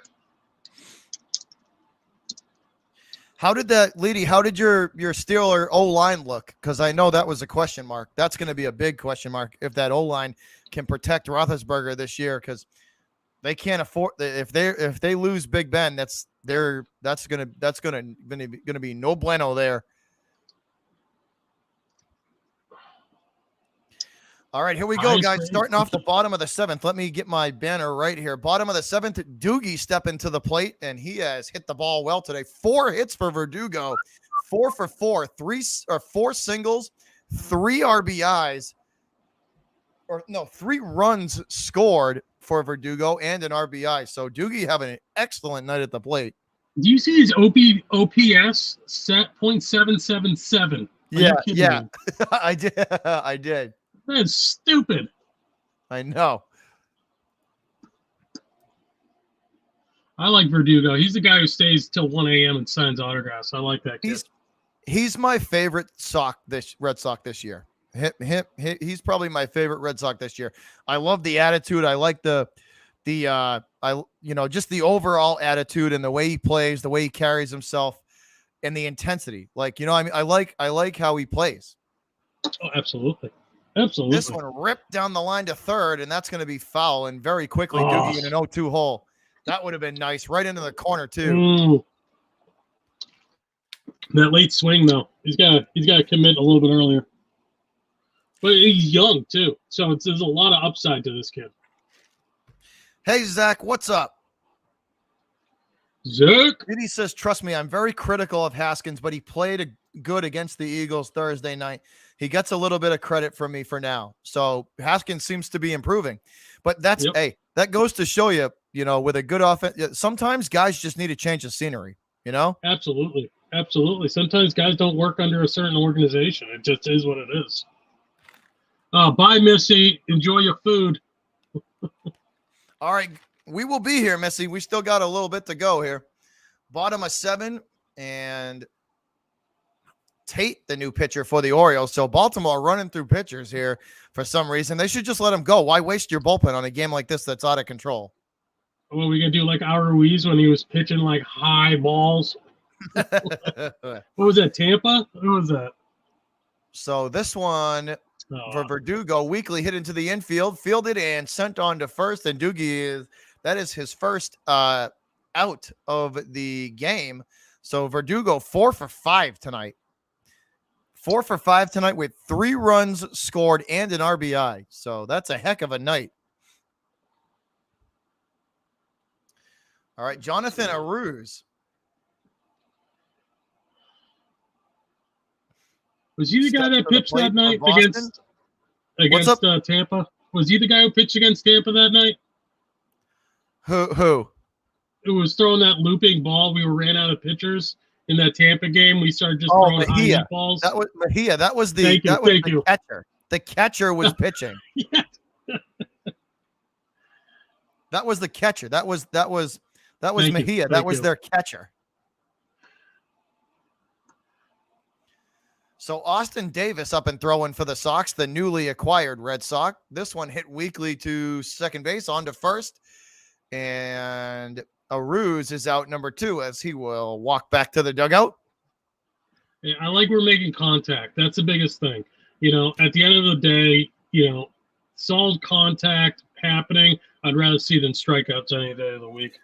Leedy, my favorite Troy Polamalu play was at the, when they were down by the goal line and he hurdled the center and tackled the guy.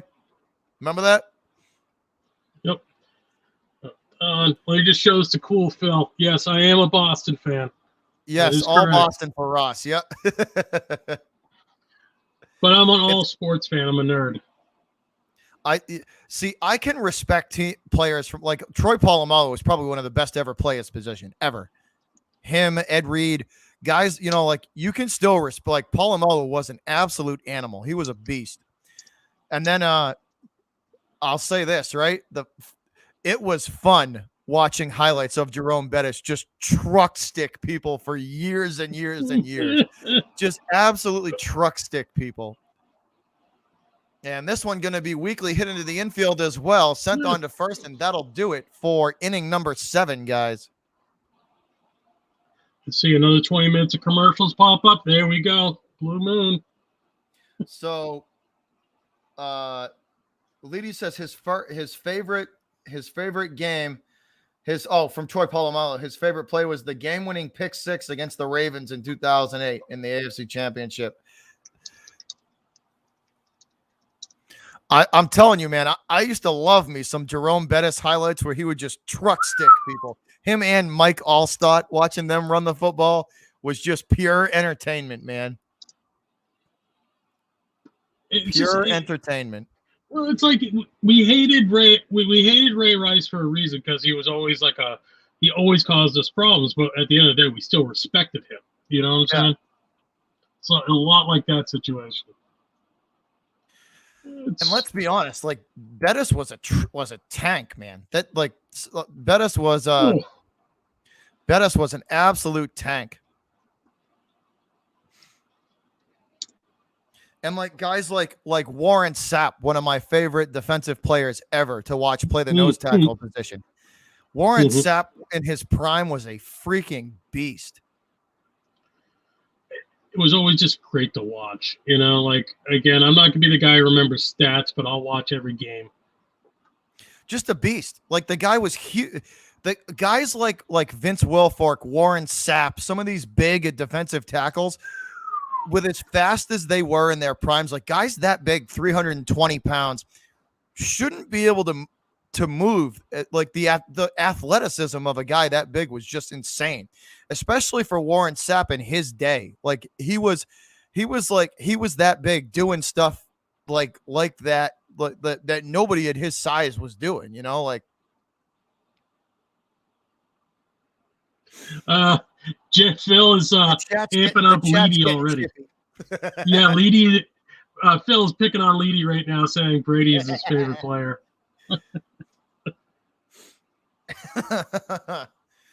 Brady lives rent free in the sweet district in Leedy's mind. You know, the in best the high end district, Ross. You literally have the best chat in sports, I gotta say. So Austin Davis pitching now for the Sox, guys, coming into the 8th inning. A 0-1 record, an ERA of 6.28, 14 1/3 innings pitched for Austin Davis. So hopefully he can get some of those stats to go down today. Yeah, again, better coaching, hopefully, and he does have an amazing ducktail. So again, like us guys with the ducktail, you know, more respect.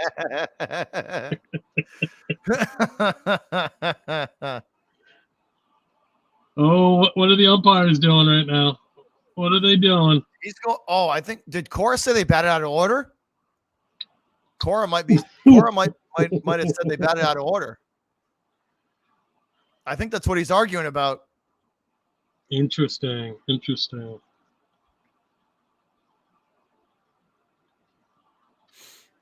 I can't show the Brady animation, Leedy, so you get a stay of execution. Yeah. I can't do it. But believe me, it would have already been up and running for you if it was possible. Yeah, this thing would be cut. You're lucky tonight. The monetization would happen quick. So I think Cora's trying to say they batted out of order. The umpires are having a conference here. This might be, I don't know. I think Cora said they batted out of order. Interesting. I think so. But yeah, the umps are going to have they are meeting here talking about something. All right, it seems like they're going to let it go, whatever it was. Cora's not happy though. He's heated in the dugout. He's not happy about something. Interesting. I think he said they batted out of order, or they tried to. All right, Trey Mancini at the plate who's been a thorn in Boston's side as of late. Yep. All right, let me put this 93. let me put this scoreboard back up, y'all.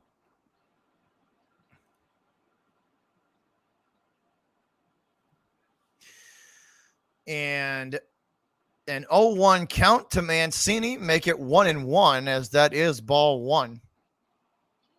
Oh, that check swing. That was close. That was a close check swing. Hey, Ross, the umpires this year for Major League Baseball have been horrid. It has been terrible. And it doesn't even matter the team. You could just flip from game to game to game. They've all been terrible. Hey, by the way, what's the deal with swearing on the stream? Is that going to get us booted? I just want to make sure. Fuck that. We say what we want. Okay. I'm posting my new picture. Hold on.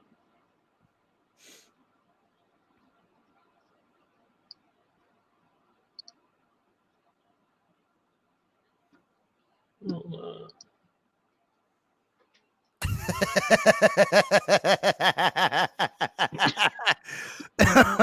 That's awesome. Does that deserve bigger? This dumbass cheated on J-Lo. Or did J-Lo go after a Boston man instead? Oh, going for quality.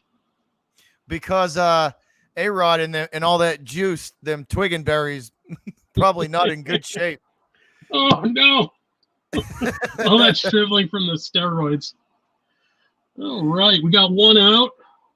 No man on base, top of the eighth. And Davis with a 0-1, make it 1-1, as that one will miss outside. So Severino at the plate for the Orioles, and the shift is on for him big time. 1-1 pitch, way outside. Davis threw that ball to Cambridge. That one was in a different zip code than the strike zone, so that'll push the count to 2-1. Phil, thank you for the compliment. Yes, this is an amazing jersey, and it is Ted Williams. Here's the 2-1, up and in. Make it 3-1, as it will miss again. I was going to say Ted Williams, right? Yeah.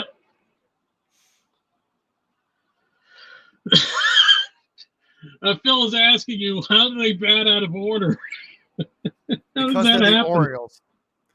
This one hits sky high, and the mask is thrown off by Lewicki. He will give chase, and it will drift into the seats. So somebody getting a souvenir. Martin Perez up and throwing. So that should just go to show you how out of hand this game is. Yeah, and me and the wife might be getting season tickets next season. Martin Perez is a dumpster fire floating down shit creek. That's how bad he is. He is a dumpster fire floating down Shit's Creek. Oh, man. Here's a breaking ball from Davis that's down low. And Sever. Oh, come on. What? Oh, he got him. Okay, good. I was going to say, if he didn't call it a strike, he got him. Davis with the curveball, nasty hook. Oh, he thought he got walked. You see that? I was going to say, if that's not a strike. Mm-hmm. That was a nasty pitch from Davis, though. Again, the curveball up high and in, ball one. So that's a nice. Davis registers the strikeout. 2 outs now, as the Sox well in control of this one. Phil, you got good taste. Respect.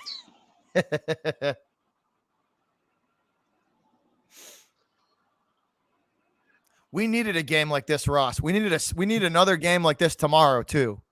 We need a spark, and we need it now. Because again, we're not catching up to Tampa, and let's just be honest. Can we visibly see us beating Tampa and the Astros and even the Blue Jays? Those are our 3 biggest competitions, and I can't say with confidence. The Blue Jays we might be able to handle, but Houston and Tampa, that's a big time ask. That's a big time ask. So 3-1 now from Austin Davis as he falls behind in the count. Here's the nod and delivery on the outside, high corner, strike 2. Davis right back in it. Got him. That was a You nice know he pitch. was thinking that was a ball. He was hoping for that ball right there. That's a good call too. That caught the corner. Here's the Yep. payoff pitch, and he strikes him out. Stewart goes down looking, and he's not happy. He is not happy. Stewart is struck out looking. Again, Can we the get some breaking K's in the ball. chat here? Can we get some K's in the chat for our new pitcher? Come on. So the bullpen getting it done. Bullpen getting it done today. So I like the resilience of this team, but again, we got to get some fire under us. We have no help coming other than this kid that we picked up. We have to figure out a way to beat Tampa, and we have to find a way to beat the Astros. They killed us last time with a death of 1,000 cuts. It's chip shots all over the place. The Leave us Astros, alive. the Astros' depth at pitching is just filthy too. Oh, God. You know what I mean? That's what their biggest asset is their depth at pitching. And that's what's going to, if we have to play the Astros to get to the World Series, and it's a 7-game series, Russ, game 1 through 3 is going to be really close. It's the back half of that series that's going to worry me. That 4, 5, 6, 7 game, like that's what's going to, like if we don't finish the Astros in 5 games, the momentum instantly shifts back to them with the depth that they have. Oh, yeah, absolutely. Because you can't go, right? You can't go an entire, like, let's say they ask Sale to let's say that to get them. Keep going. Let's say they have to ask Sale to pitch a game 7 to get him to like the ALCS. You know what I mean? And let's hypothetical situation here. Sale has to pitch game 7 to get him to the ALCS, right? Mm-hmm. Yep. And then when you're in the ALCS, let's say you have to play a team like the Astros. Are you gonna? You're gonna. Let's be honest, Russ. You're gonna probably have to ask Chris Sale or Nate Eovaldi to pitch that game 7 if it gets there. Yeah. And then if you get to the World Series, are you like? You don't want. My point is, you don't want Chris Sale to be wore out by the time you need him the most. Absolutely. And then my other fear is that we have to have a situation where we gotta have to start like someone like Richards. Yeah. Yeah. By no choices, you know. Mm-hmm. Because right, again, my Otto? feelings with Richards. Oh, sorry. Go ahead. Go. No. Go ahead. What about No, Richard? my problem. Richards, I just can't see him pitching more than 4 innings at tops. Otherwise, he just tanks after 3 or 4 innings. So closing is going to be his best spot. Yeah. No doubt. Come on, JD. Oh, God damn it. Martinez, and that is caught for the out, I believe. Swing that high fastball. So always swings at that high fastball and pops out. Dude, he is so prone to chase the high heat all season. First pitch swing, you know. That is definitely the weakness. This one is going to be hit high and deep. Is that real? Is this real time? Oh. It is real time. High and deep and gone. Renfroe. See you later. Let's go. This one absolutely crushed by Hunter Renfroe. Goodbye. Another from Hunter. Who thought of Hunter Renfroe at the beginning of the season? Hunter Renfroe smokes one over the monster. 2-seam fast, actually 4-seam, right over the heart of the plate. Renfroe takes it, and it's out of here. Goodbye. Well, ladies and gentlemen, can we get Hunter in the chat, please? Can we get Hunter in the chat? Let's go. Jeez, didn't land. Wow. That was absolutely crushed. What a catch in right field from Hayes, though. Hayes robs. Wow. What a catch. The diving catch from Hayes to rob a hit. Was that Duran? Who was batting on that? I think that was Duran.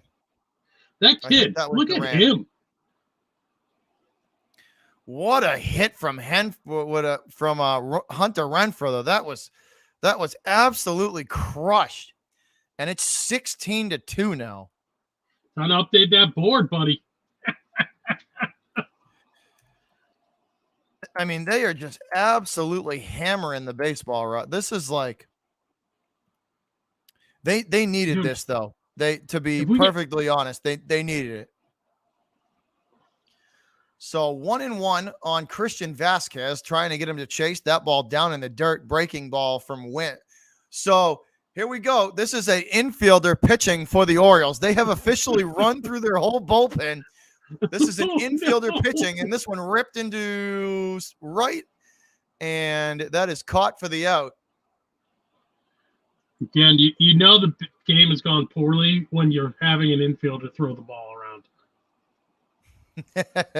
Actually, I take it back. That's the catcher. Wins is the catcher tonight. So the catcher was pitching for the Orioles. Taking And one we from now our head book into from when the we played ninth. Tampa. We now head into the 9th inning. Great comment by Phil. If J-Lo needs a Boston fan for the night, I'm here. Phil. Equals Straight legends. facts. Straight facts. Only an idiot would leave J-Lo.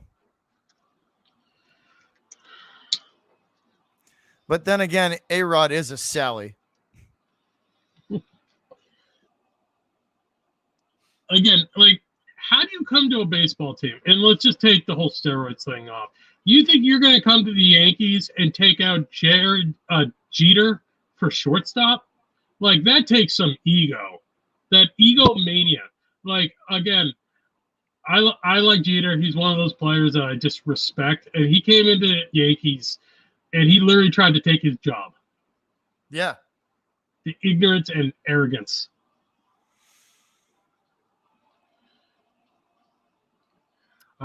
Okay, so now we have a break. What was your thoughts on the receiving core of the Patriots in the preseason game? I don't know, man. I didn't didn't see them. I didn't see any. I didn't really see anybody. I think Myers was in there for what, one, like 4 plays on the first series. I mean, maybe they're trying to protect him because they already know what they're going to get at. I don't know. Yeah, it was kind of concerning. That catch from Jonnu Smith was awesome, though. Oh God, tight ends that can get open? Are you kidding me? I know that's a new thing, but that's Cam Newton's bread and butter. When they have the 2 tight end set, when Jonnu Smith and Henry are on the field, it's going to be a matchup nightmare for people. Oh, absolutely. And then I like the depth of the running back room. Ramondre Stevenson is going to be a freaking problem for this league. 82 yards. And I understand it was second or third string, but at the end of the day, 82 yards in a preseason game. Run. Great.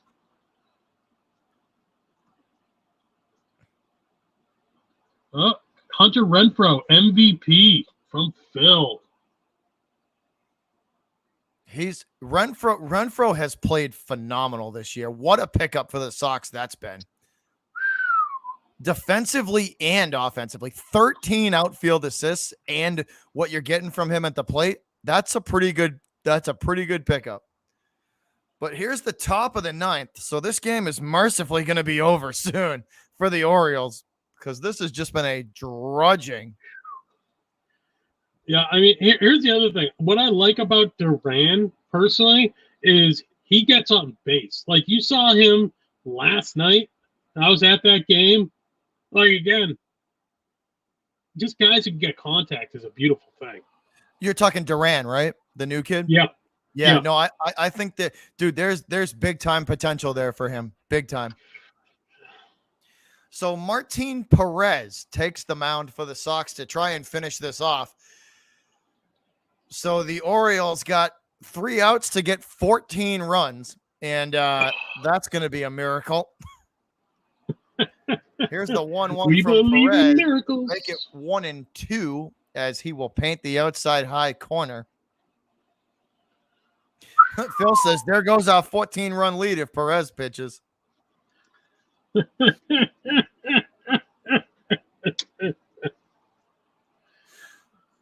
Like, Oh, I God. hope a lot of these guys start getting Phil, up to snuff right now.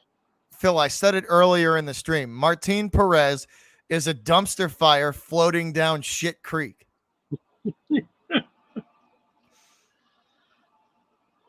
Now, what's his specialty? What was Perez's?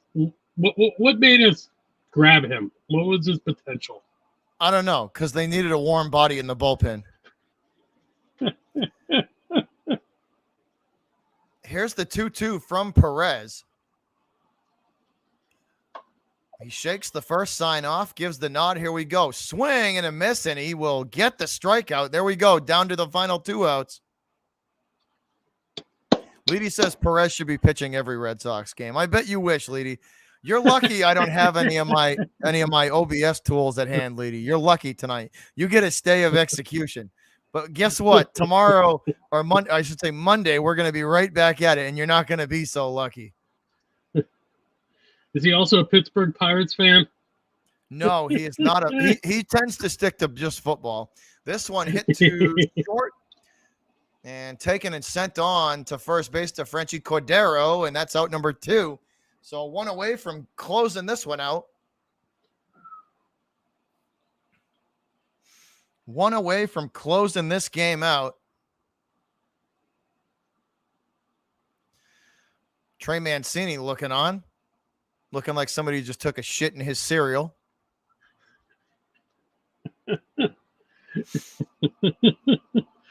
I'd look that way too if the score was 16-2. My God. Like, I thought it was going to be bad, but I didn't think it was going to be this bad. All right, 0-1 from Perez to Jorge Mateo.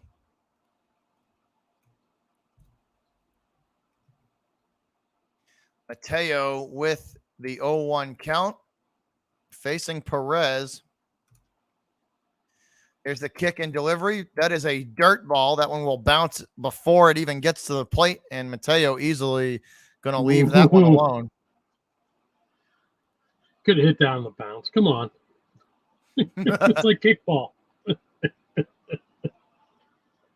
Yeah, I think Leedy just tends to stick to football. I think he's just a Steeler fan. Yeah. It's not helpful being a Pirates fan. From Perez, the nod and delivery, swing and a miss at the breaking ball. The slider, strike 2.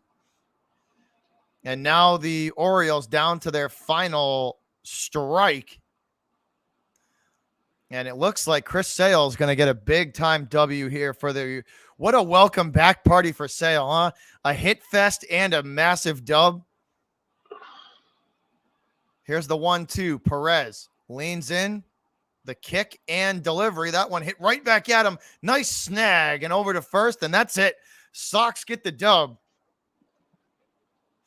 Red Sox W 16-2. Sox end the night with 17 hits and I think 4 home runs on the afternoon. Let's get some of those W's in the chat, people. Let's get some W's going. Dub.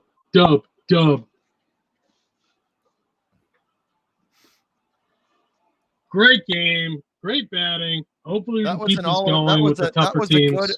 That was a good all-around W. That was good pitching. You know, Sale was phenomenal. Good hitting to, good run support. That was an all-around W. Like, good team win. Yeah, and it's just nothing. Everyone just played to their potential. Not necessarily, like, again, 16 runs is pretty crazy. But again, if they just kept playing that way all game, we would have won anyways without all those home run shots too. Yeah, and you know what? To be honest, they need to come out and do this again tomorrow. Just absolutely step on this team because they're going to need it because the Yankees are next. I'm kind of annoyed that I don't have your emoticons. All right. For whatever reason, I did not get your emoticons. Are you a member? Yeah. Are you? Oh, hold on. Hold on. Click it. It should be over. It should be over in the corner. Interesting. Okay, I see this now.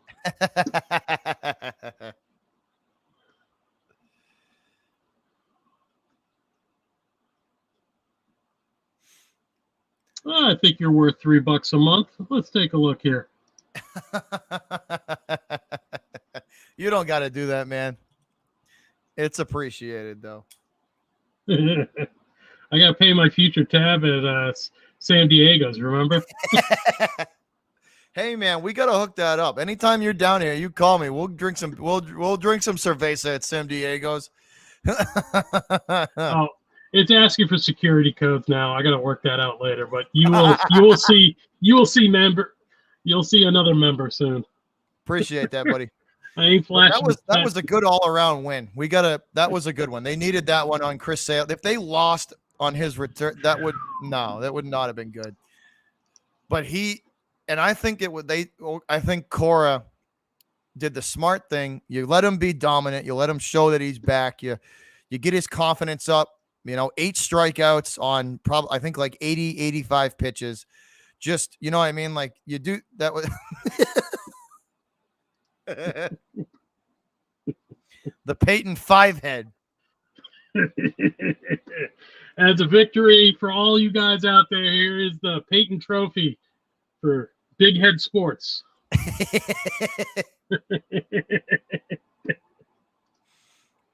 Deborah, I was quietly confident that Chris Sale was going to come back and be Chris Sale. Yeah, but you didn't want to say that out loud either. quietly confident. I don't know where I think Missy's eating. I think Missy is eating dinner. But that was a good team win, man. That was they needed that. That was good all around. Good pitching, good run support. Yes. I hope these last 2 games are a sign that Bobby Dahlbeck is coming out of that slump and he's finally starting to hit. Because guess what? If we can get him hitting, that's gonna be a good thing. Yes, and again, I see JD making contact now, so I'm feeling a little bit better about him. But I'm really hoping for some real production in the next couple of games. Yeah, Martinez has been in a slump. He's for a long time, Ross, like 3 weeks. Yeah. It didn't even look like he was trying at the plate. 4 weeks. It's been rough. What was he, 28-1 at one point? Yeah, he was like 1 for I think he was 1 for 20, 1 for 26. Thank you. Something like it was brutal. But hopefully Greg him John making contact the last 2 days is getting his confidence back up. Greg John says, "Leedy, you happy we won?" And Leedy, of course, says, "No, Greg, no." Aren't you happy, Leedy? It's a Boston victory. I'll tell you one thing. Next year. Go ahead. Sorry. Hold on a sec. I gotta check something. I gotta put something on for Leedy, just for him. Just for Leedy.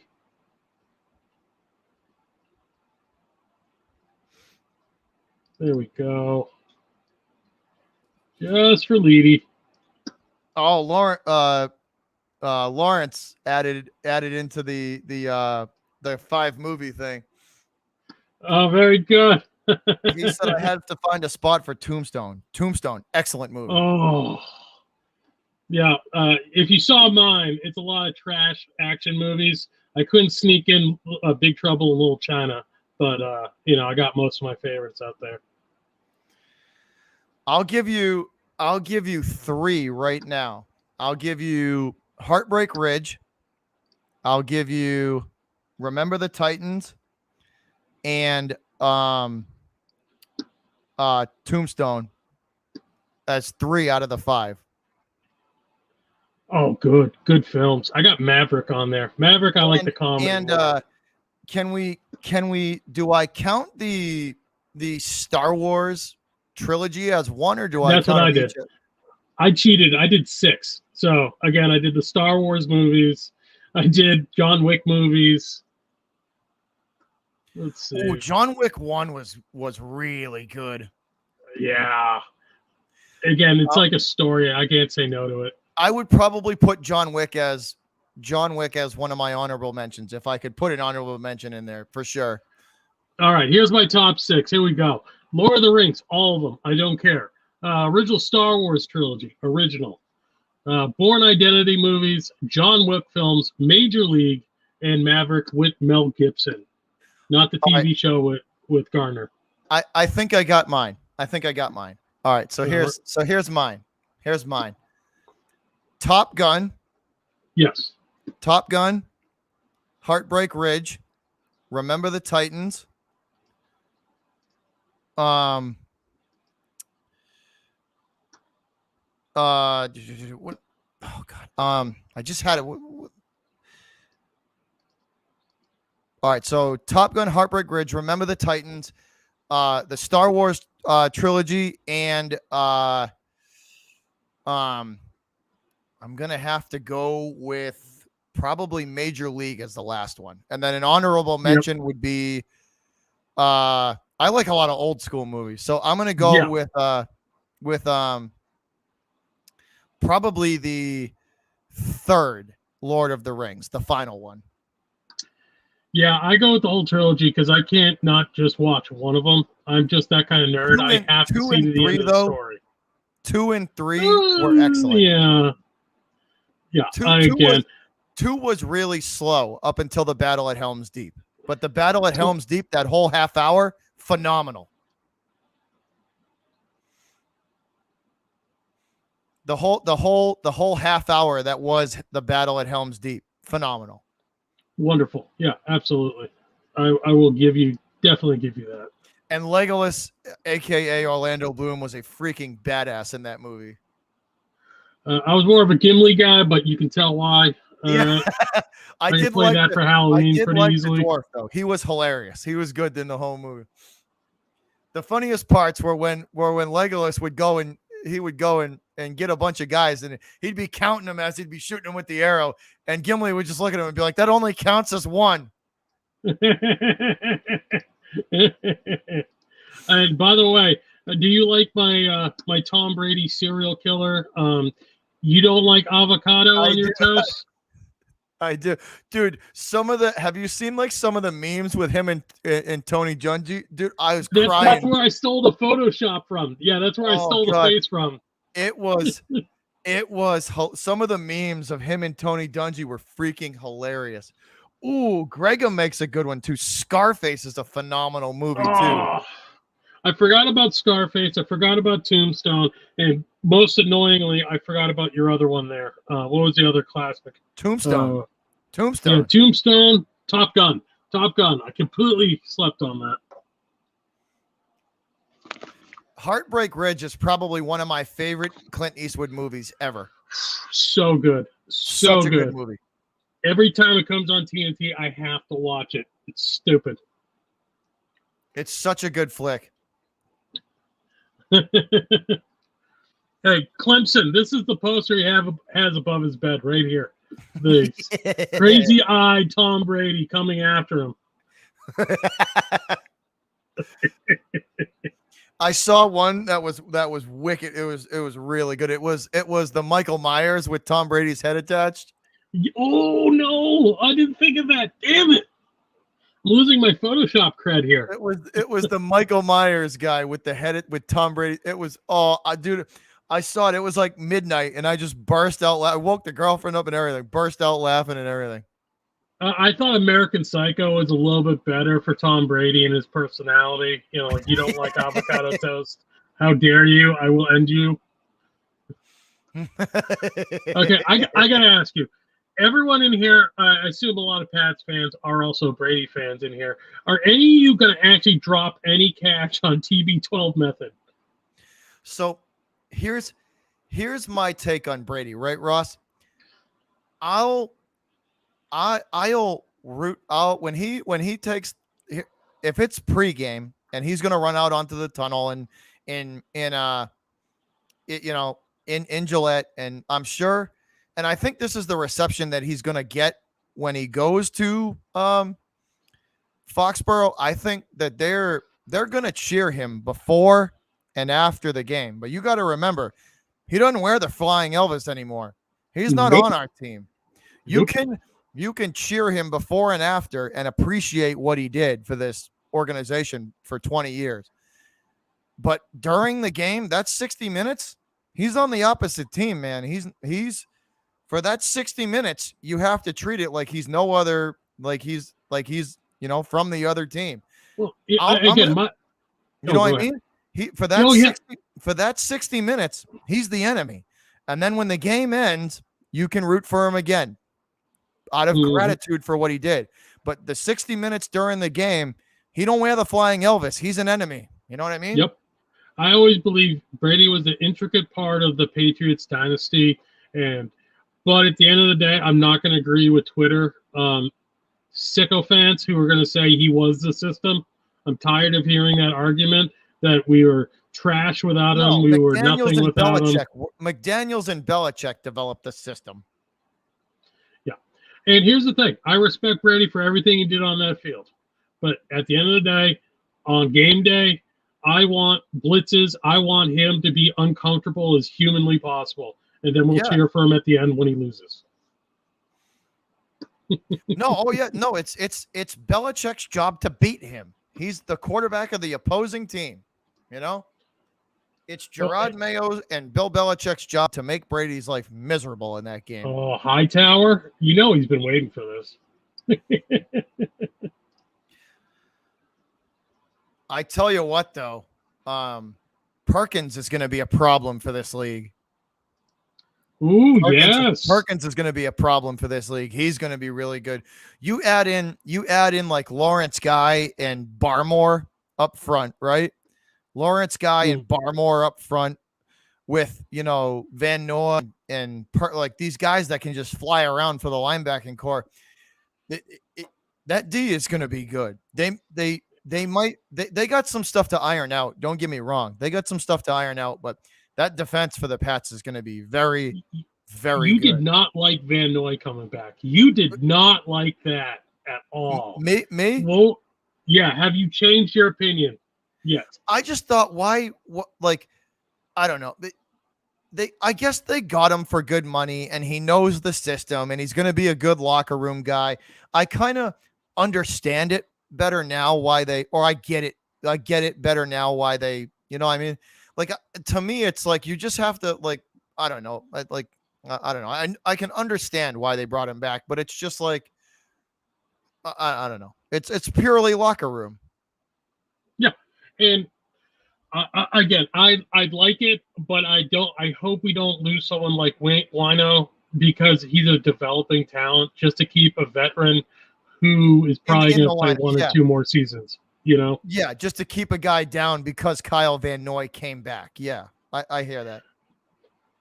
But that's what I was thinking. Like, it's like, why are you going to let him take somebody else's spot who deserves it?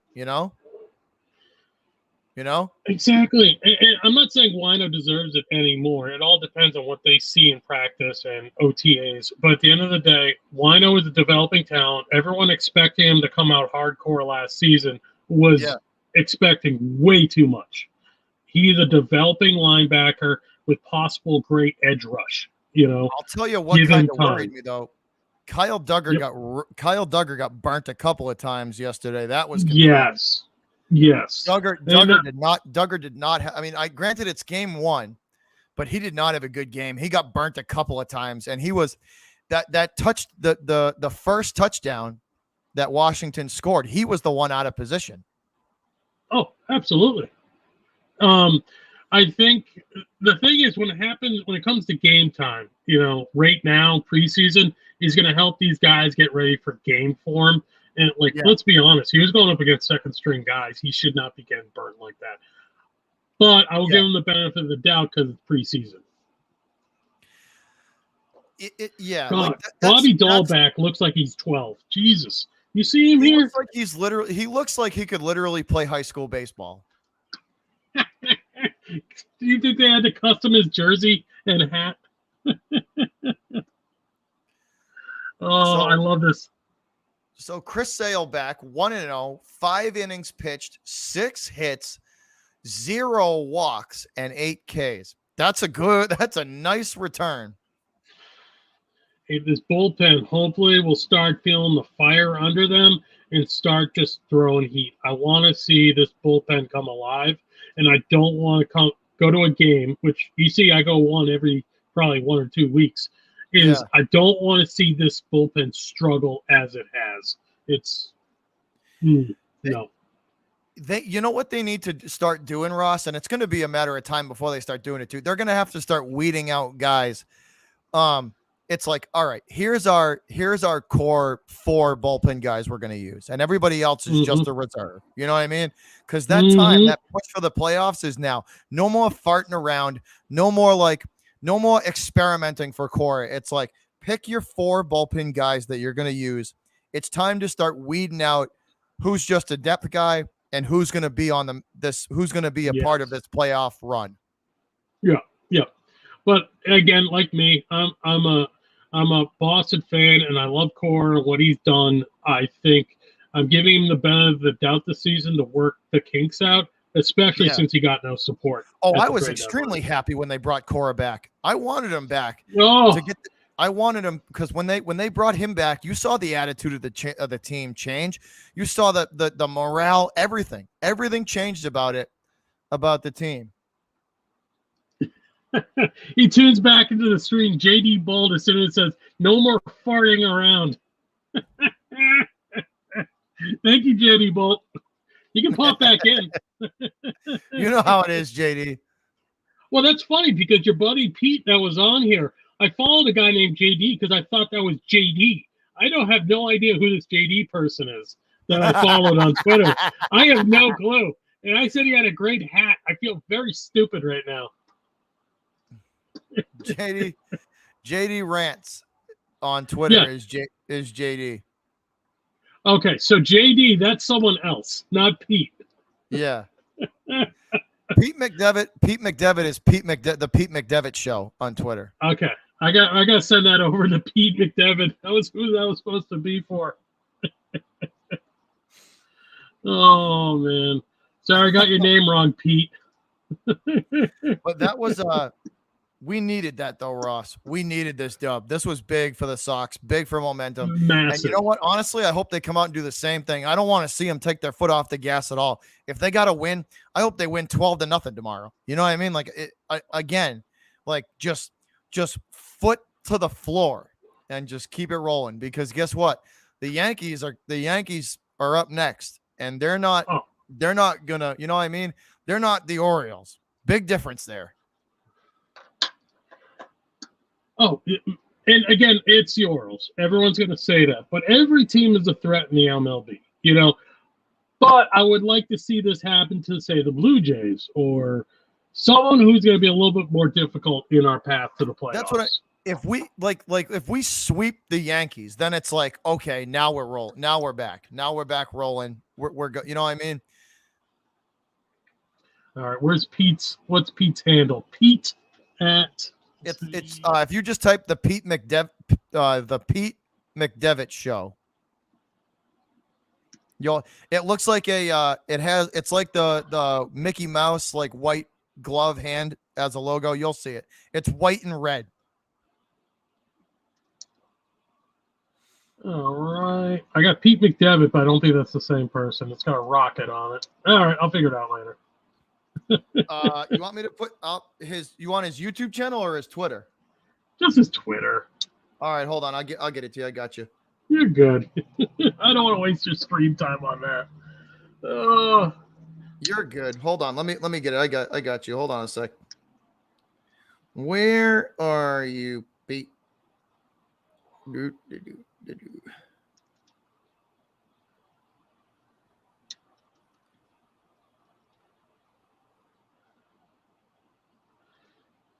Original tweets.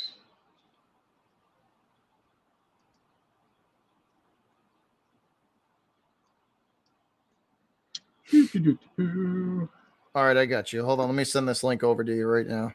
Thank you.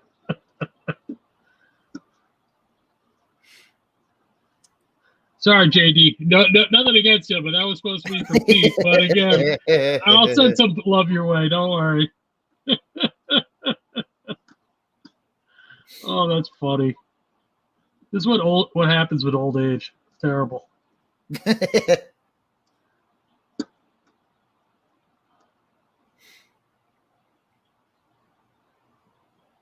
All right, it's at MCDEVITTP.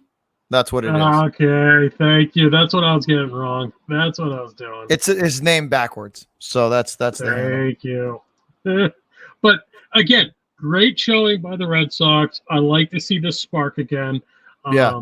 And I can't wait to see it once it starts moving into more difficult teams. I want to see this core of guys just getting on base. I want to see guys not left stranded every time certain batters get up the bat. You know what I'm saying? Because there were certain games where we left 12 guys on base. Yeah. Yeah. During a single game. Like, yeah. even half of that would have been 6 runs and we would have won the game. Yeah, no doubt. No doubt. I do think, Ross, coming up probably in the next week or two, you're going to start seeing them. You're going to start seeing them weed out guys like Richards and Perez, and you're going to start seeing more regularly guys like Whitlock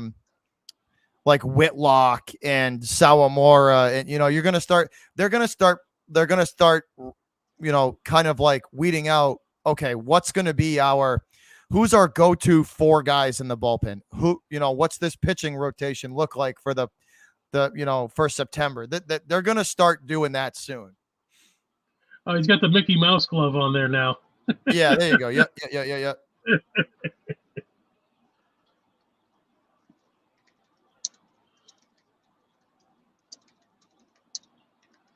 This was supposed to be for you, but great show with Beantown Breakdown.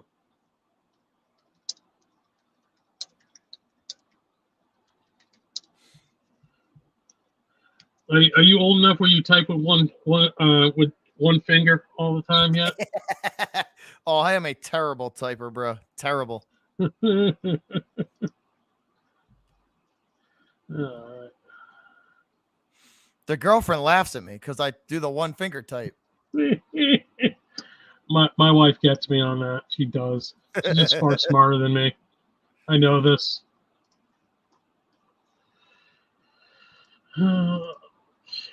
No, but again, I'm seeing all positives right now. If we can keep this rolling and we can keep like a solid winning percentage going forward, I don't see any reasons we don't make the playoffs, if not easily get into a wild card spot. Yeah, I get high hopes for I like if they could ever just sort their bullpen out, Ross, and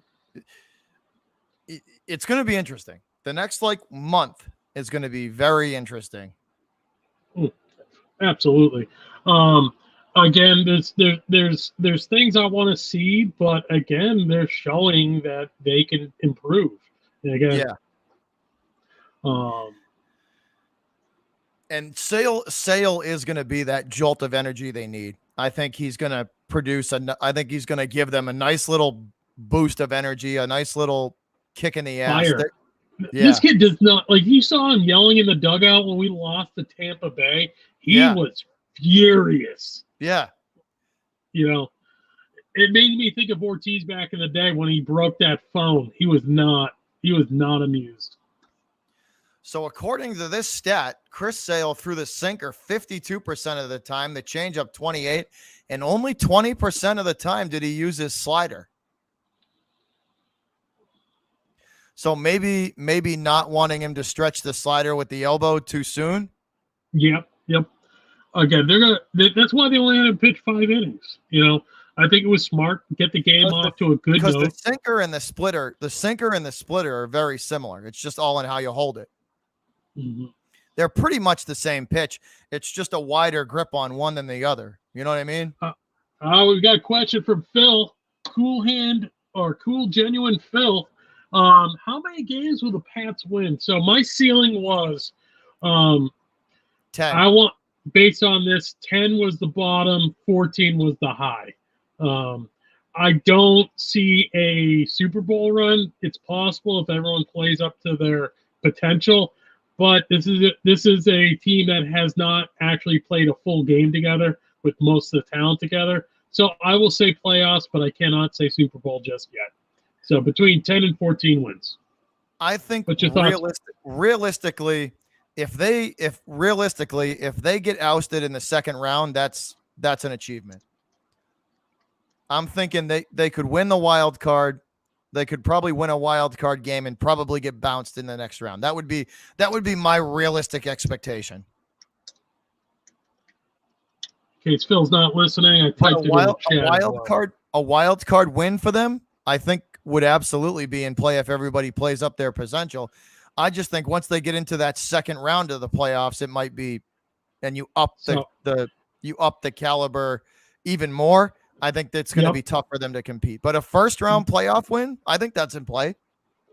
My thing is what I want from this season. And again, I just want to see sniffing the playoffs at least. I want Mac to sit this year. I want Cam to play conservative, solid football because we have the talent around him so he doesn't have to make every play himself. He's got to rely on his teammates, not lose the ball on the 4-yard line against the Bills because we would have won that game. It's certain things like that. I think now that he has talent around him, I think he can play more conservative football. It's going to make all the difference. Yeah. He's not just going to take the ball and cut the run. He's not going to feel like he's on a freaking island all the time. Thank you. Absolutely. And I just want Mac to come in ready, and then let's reset this dynasty because I just viewed these last 2 seasons as a retooling/rebuild. Like if Cam leads them to a wild card win and then they get bounced in the second round, or even if they make it to the wild card game and get bounced, it's still like, okay, so they played through the season. You get Cam through the season. Max sits and learns and you know what I mean? Grows. And then gets that leadership qualities. And then in the off season, you see, and then in the off season, Ross, let's say they get bounced in the wild card game.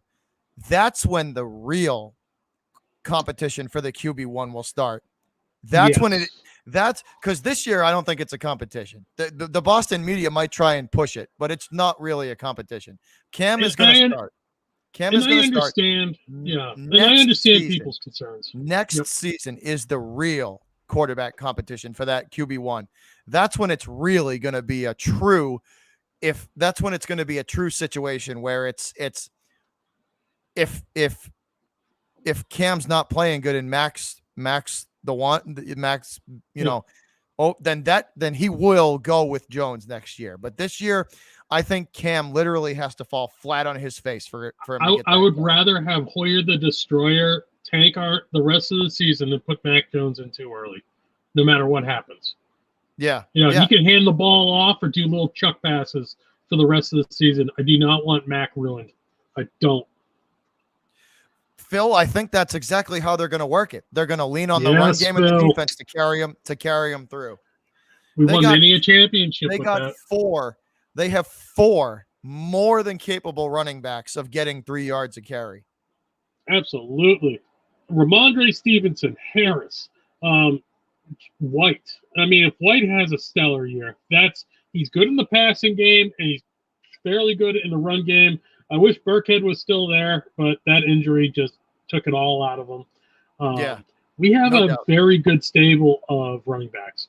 Now, I actually got an argument recently. Do you believe that we should hold on to more running backs based on how often our running backs tend to go down?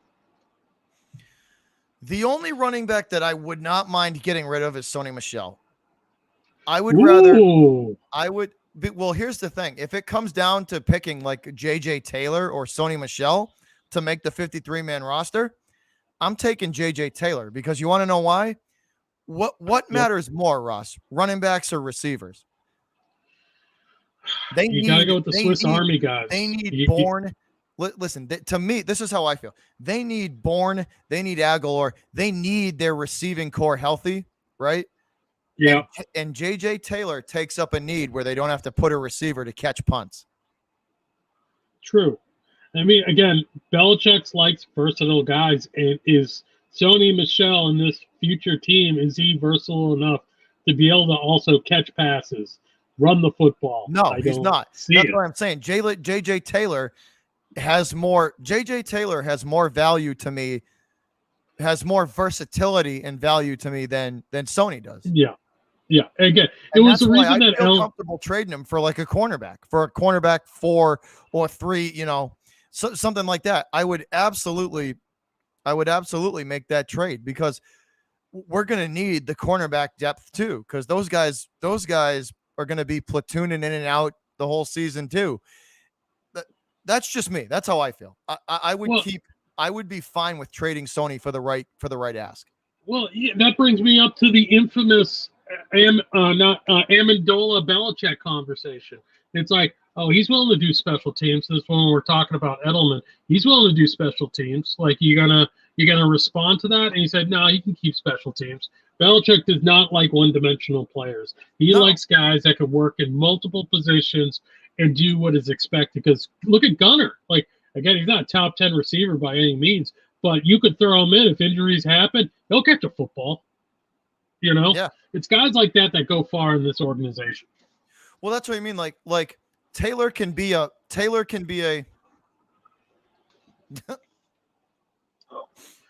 This is remember end of the season. I didn't forget your bet, buddy. It still even has the tag on it. Why you got to be trolling right like that, Ross? Huh? Why? Still smells new. Haven't worn it once. Also, because I'm fat, so that didn't help either. I got a new grill, so too much steak and fat. But that's what but guys like Gunner and guys like Taylor, you can put them and they in multiple positions and they can give you, there's value there. Sony Michel is good at one thing. You hand him off the ball and he can run. Sometimes if his knee's feeling okay. I got to ask you. So I looked at the Patriots schedule. There's been plenty of arguments about it. Okay, let's see images. Okay, I'm looking at the schedule right now. What is your most concerning games for you right now? Looking at the schedule, I think it's week 6 through not like 10 or something. They hit that stretch where it's like 5 playoff teams in a row. Yep. Yeah, because again, that's what worries me. That it's the heart of their season, right in the middle, after week 5, from week 5 to about week 12. That's what worries me. Those 6 games in the middle of the year. Yeah, go ahead. Those 6 games in the middle of the year, Ross, are going to determine whether we get to the wild card or not. Yeah, because week 6 we have Dallas, New York Jets, which is, we should beat them. Los Angeles Chargers are wishy-washy at best. They're either amazing or they're absolute trash. Carolina has been bulking up. Cleveland, Atlanta, Tennessee, and then Buffalo. So those are all winnable games, but I don't think Micah Parsons makes Dallas any better. And I'm not seeing any teams talent-wise that really should be able to compare. That 6-game stretch, though, from week 5 to like week 12 is, I think, going to determine whether they make the playoffs or not. They have got to win. They can only, in that 6-game stretch, they can only lose 2 games to make the playoffs, to make the wild card. My concerns are Tennessee right now, and a lot of people are saying Cleveland. I don't see it as much. I don't see them as a team yet. I don't think they're there yet. So I'm looking at Tennessee. I'm going to tell you right Dallas. now, Tennessee is going to be a problem. Tennessee will absolutely be an issue. Yeah, again, that's going to really show us, did we improve our run stoppage? Did we actually do what we need to do in the offseason to stop Derrick Henry? Because Derrick Henry, let's just put it this way. If we stop Derrick Henry, I'm not really too concerned with the Tennessee Titans. No, and it's that, but stopping Derrick Henry when he's running downhill is a task. You got to stop him back behind the line. He cannot make it out of the backfield before he gets going. Yep. Because you saw that stiff arm. Like, my God, that is a crazy human being. But we're entering, before we take off here, Ross, for the night. Yep. We're entering a spot where at least like me and you have seen it, where the teams in Boston have struggled and have had to retool and rebuild and then come back. we've seen kind of the ebb and flow, but for a lot of like younger fans, anybody who's like 20, 20, 22 and younger, it's especially if you're a Boston fan, like the Bruins are retooling and trying to trying to revamp and stay in that playoff picture and get back to the Stanley Cup. The Patriots are in that weird kind of revamp, retool, rebuild. I don't want to say a rebuild. It's more like a retool because the building blocks are still there. So they're retooling and trying to get back to where they used to be. And the Celtics are the same. Like we're just in a spot where all four of the major teams in Boston are really they're just kind of battling again to stay in that championship caliber area. Well, it's tough because again, the sun sets on every dynasty, but what says the most about a dynasty is that when the players have aged, can you in a couple of years make it back and get to those big games? This is what I love Boston sports, because there is not a year that anyone can tell me that we're not a contender. We were 3 games away Patriots season last season from playoffs. And that was with our worst core possible. And Cam Newton getting freaking COVID for crap's sake. At the end of the day, we were that close with our worst offensive talent we've seen in a long time. And one play on each of those games, we could have been playoff bound. Yeah. Some of those games were very close. Very, very close. We almost beat the Bills twice. And everyone's like, oh, you guys are nothing. It's like, we almost beat the best team in the AFC twice. Yep. Like, you're telling me we don't have potential. And one of them was just a bad break. The Cam fumble was just a bad break. He took a helmet right to the ball. It popped it right out. There was no way. He should have slid. That's just my opinion. But again, at the end of the day, if you decide to take the whole team on your back, you fumble, you got to take that. You got to take all the heat for that, Yeah, no doubt. No doubt.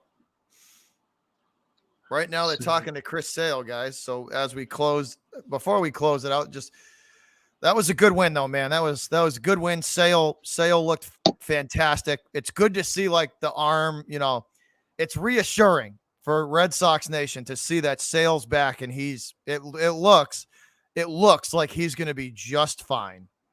And this is for the chat right here, okay? This is for the chat, okay? Let's stick it to John Henry for them not getting any support to the Red Sox and just for completely cashing out at the trade deadline. Hold on. You know what I want to see happen, Ross? I want to see them win the World Series just to spite upper management, to spite John Absolutely. Henry. Like if they won, it would be the biggest like middle finger to John Henry. Yep, John Henry. You can keep your money. Go back to England. Sell to an owner who wants us to succeed. I've been saying it for half a year now. The guy needs to sell the team to somebody who actually wants to be involved with it. Absolutely. He seems more interested in what's going on in the UK and his soccer team. Like it's just it's embarrassing. It is just not even attempt to make a trade or a move. Like the upper management didn't even like put a show of anything. They just like, yeah, there's nothing we like. We're not going to give you any support. We'll just move on from this. Well, and the thing that got me the most, Ross, is the fact that they didn't like there was no effort made to made to get anybody or anything. But then they tried to sell it to us like it was a good idea. We put in no effort. We did no work. And please reward us and shower us with praise. It's like, but you know what I mean? Like, no, I won't. They literally tried to sell it to him like it was a good idea that we didn't do anything. Like, please, dude, that insults Boston Red Sox fans' intelligence. Oh, yeah, and we got one from Leedy. Just let LeBron own the team. No, Leedy. That's a big negative. I know your feelings on LeBron. I think LeBron is a seminal talent, but he does annoy me. So that's just my point of view and perspective. But you know what I mean? Like it's just that got me. The fact that they just did not like Henry did nothing to help. Nothing to help. Nothing to help that organization out. Left Cora. He left everybody, Cora included, hanging out to dry. This team deserved better than that. They played above what they were supposed to be projected in every facet. And the one time when we were on a stretch winning and getting momentum, they did nothing at the trade deadline. Nothing. That's what I mean. Like, it's insulting to the team. Like, they're right there, and you just need to give them, if they got a little bit of back end help in the pitching and a true, like put Rizzo on this team. Ooh. You know?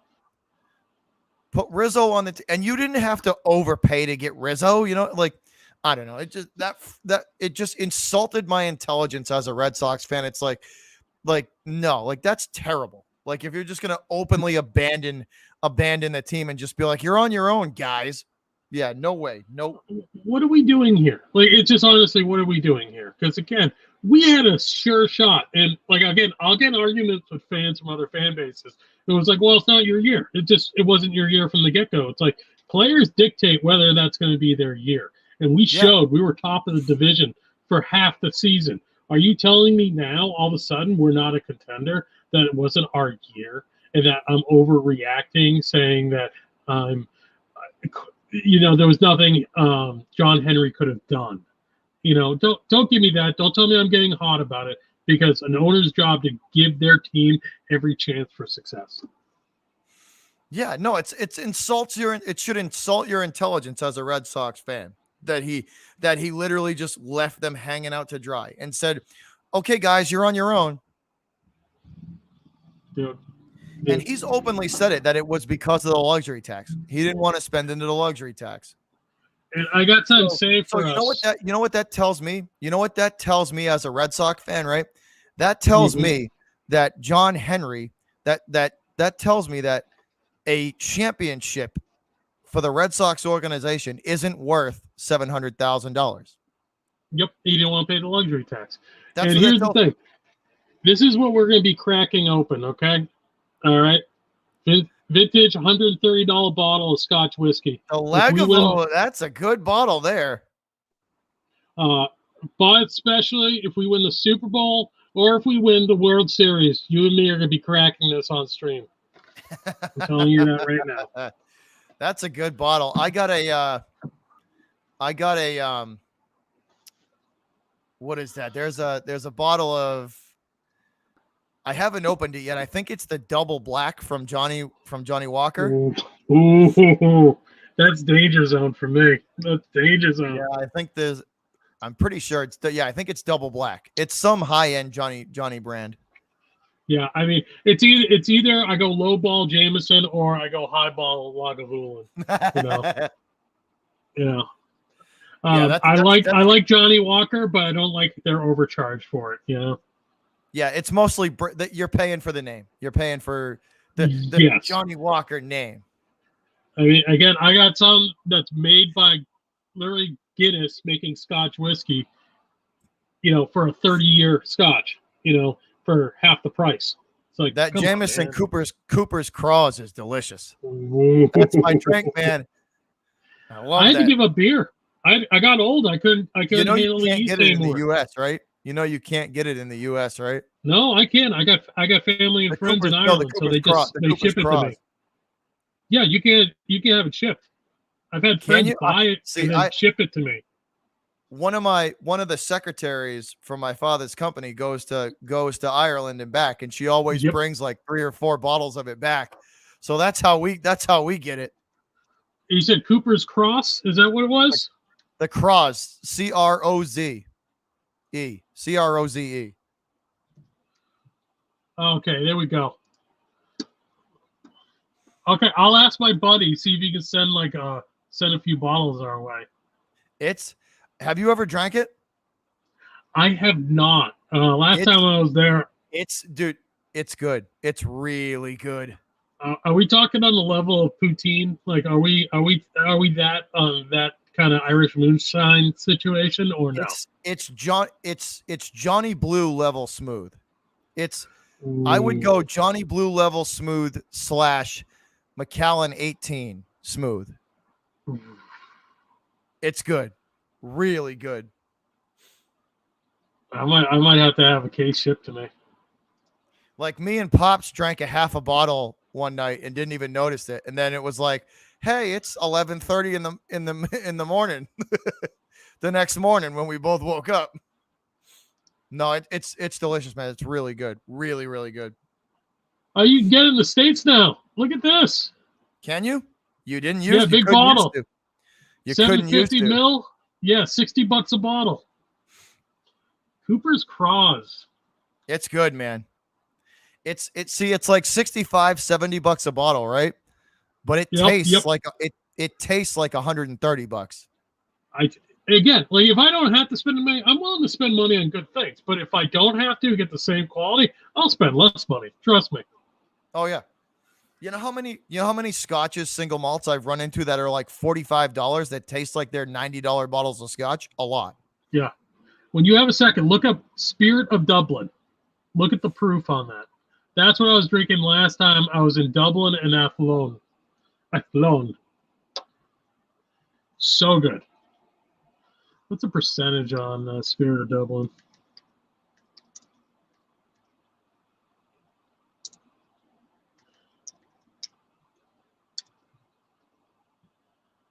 Nope. Wow, you've been streaming for 4 hours and 6 minutes, and I've been on for 2 hours and 6 minutes. This is awesome. So Spirit of Dublin, the Teeling whiskey? Yes, it is. 52.5%. Not too bad. That's their moonshine. I like scotch and whiskeys are good. Like the blended, like both of them are good. Like a good blended whiskey, a good blended Irish whiskey tastes really good. Really good. Yeah, I like to anger friends and family by, I know it's expensive. I should just add a little water, a little bit of ice, but sometimes I'll just annoy them by putting ginger ale in it. Don't tell me what to do. I spend my money how I like. Oh, God. What we got going on in the chat? Oh, Crown Royal for Jorge Rubio. Crown's pretty good. I mix Crown with stuff though. Let's see. Yeah, it feels like a mixer for me. Let's see. Crown isn't something I would drink straight. I usually mix it when I drink it with stuff. Let's see. Oh, Missy didn't make it back. That's sad. But I think we're going to call it a night, at least for the live chat. We will call it a night. So once again, guys, thanks, Ross. Go Red Sox. Grega, Jorge, once again, guys. Leedy, thanks for hanging out, guys. Phil, go Sox. That was a good win. That was a much-needed win. Thanks for hanging out with us. 4-hour stream. Thank you again. We are out of here, guys. Take it easy. Cheers. We out. Bye, guys.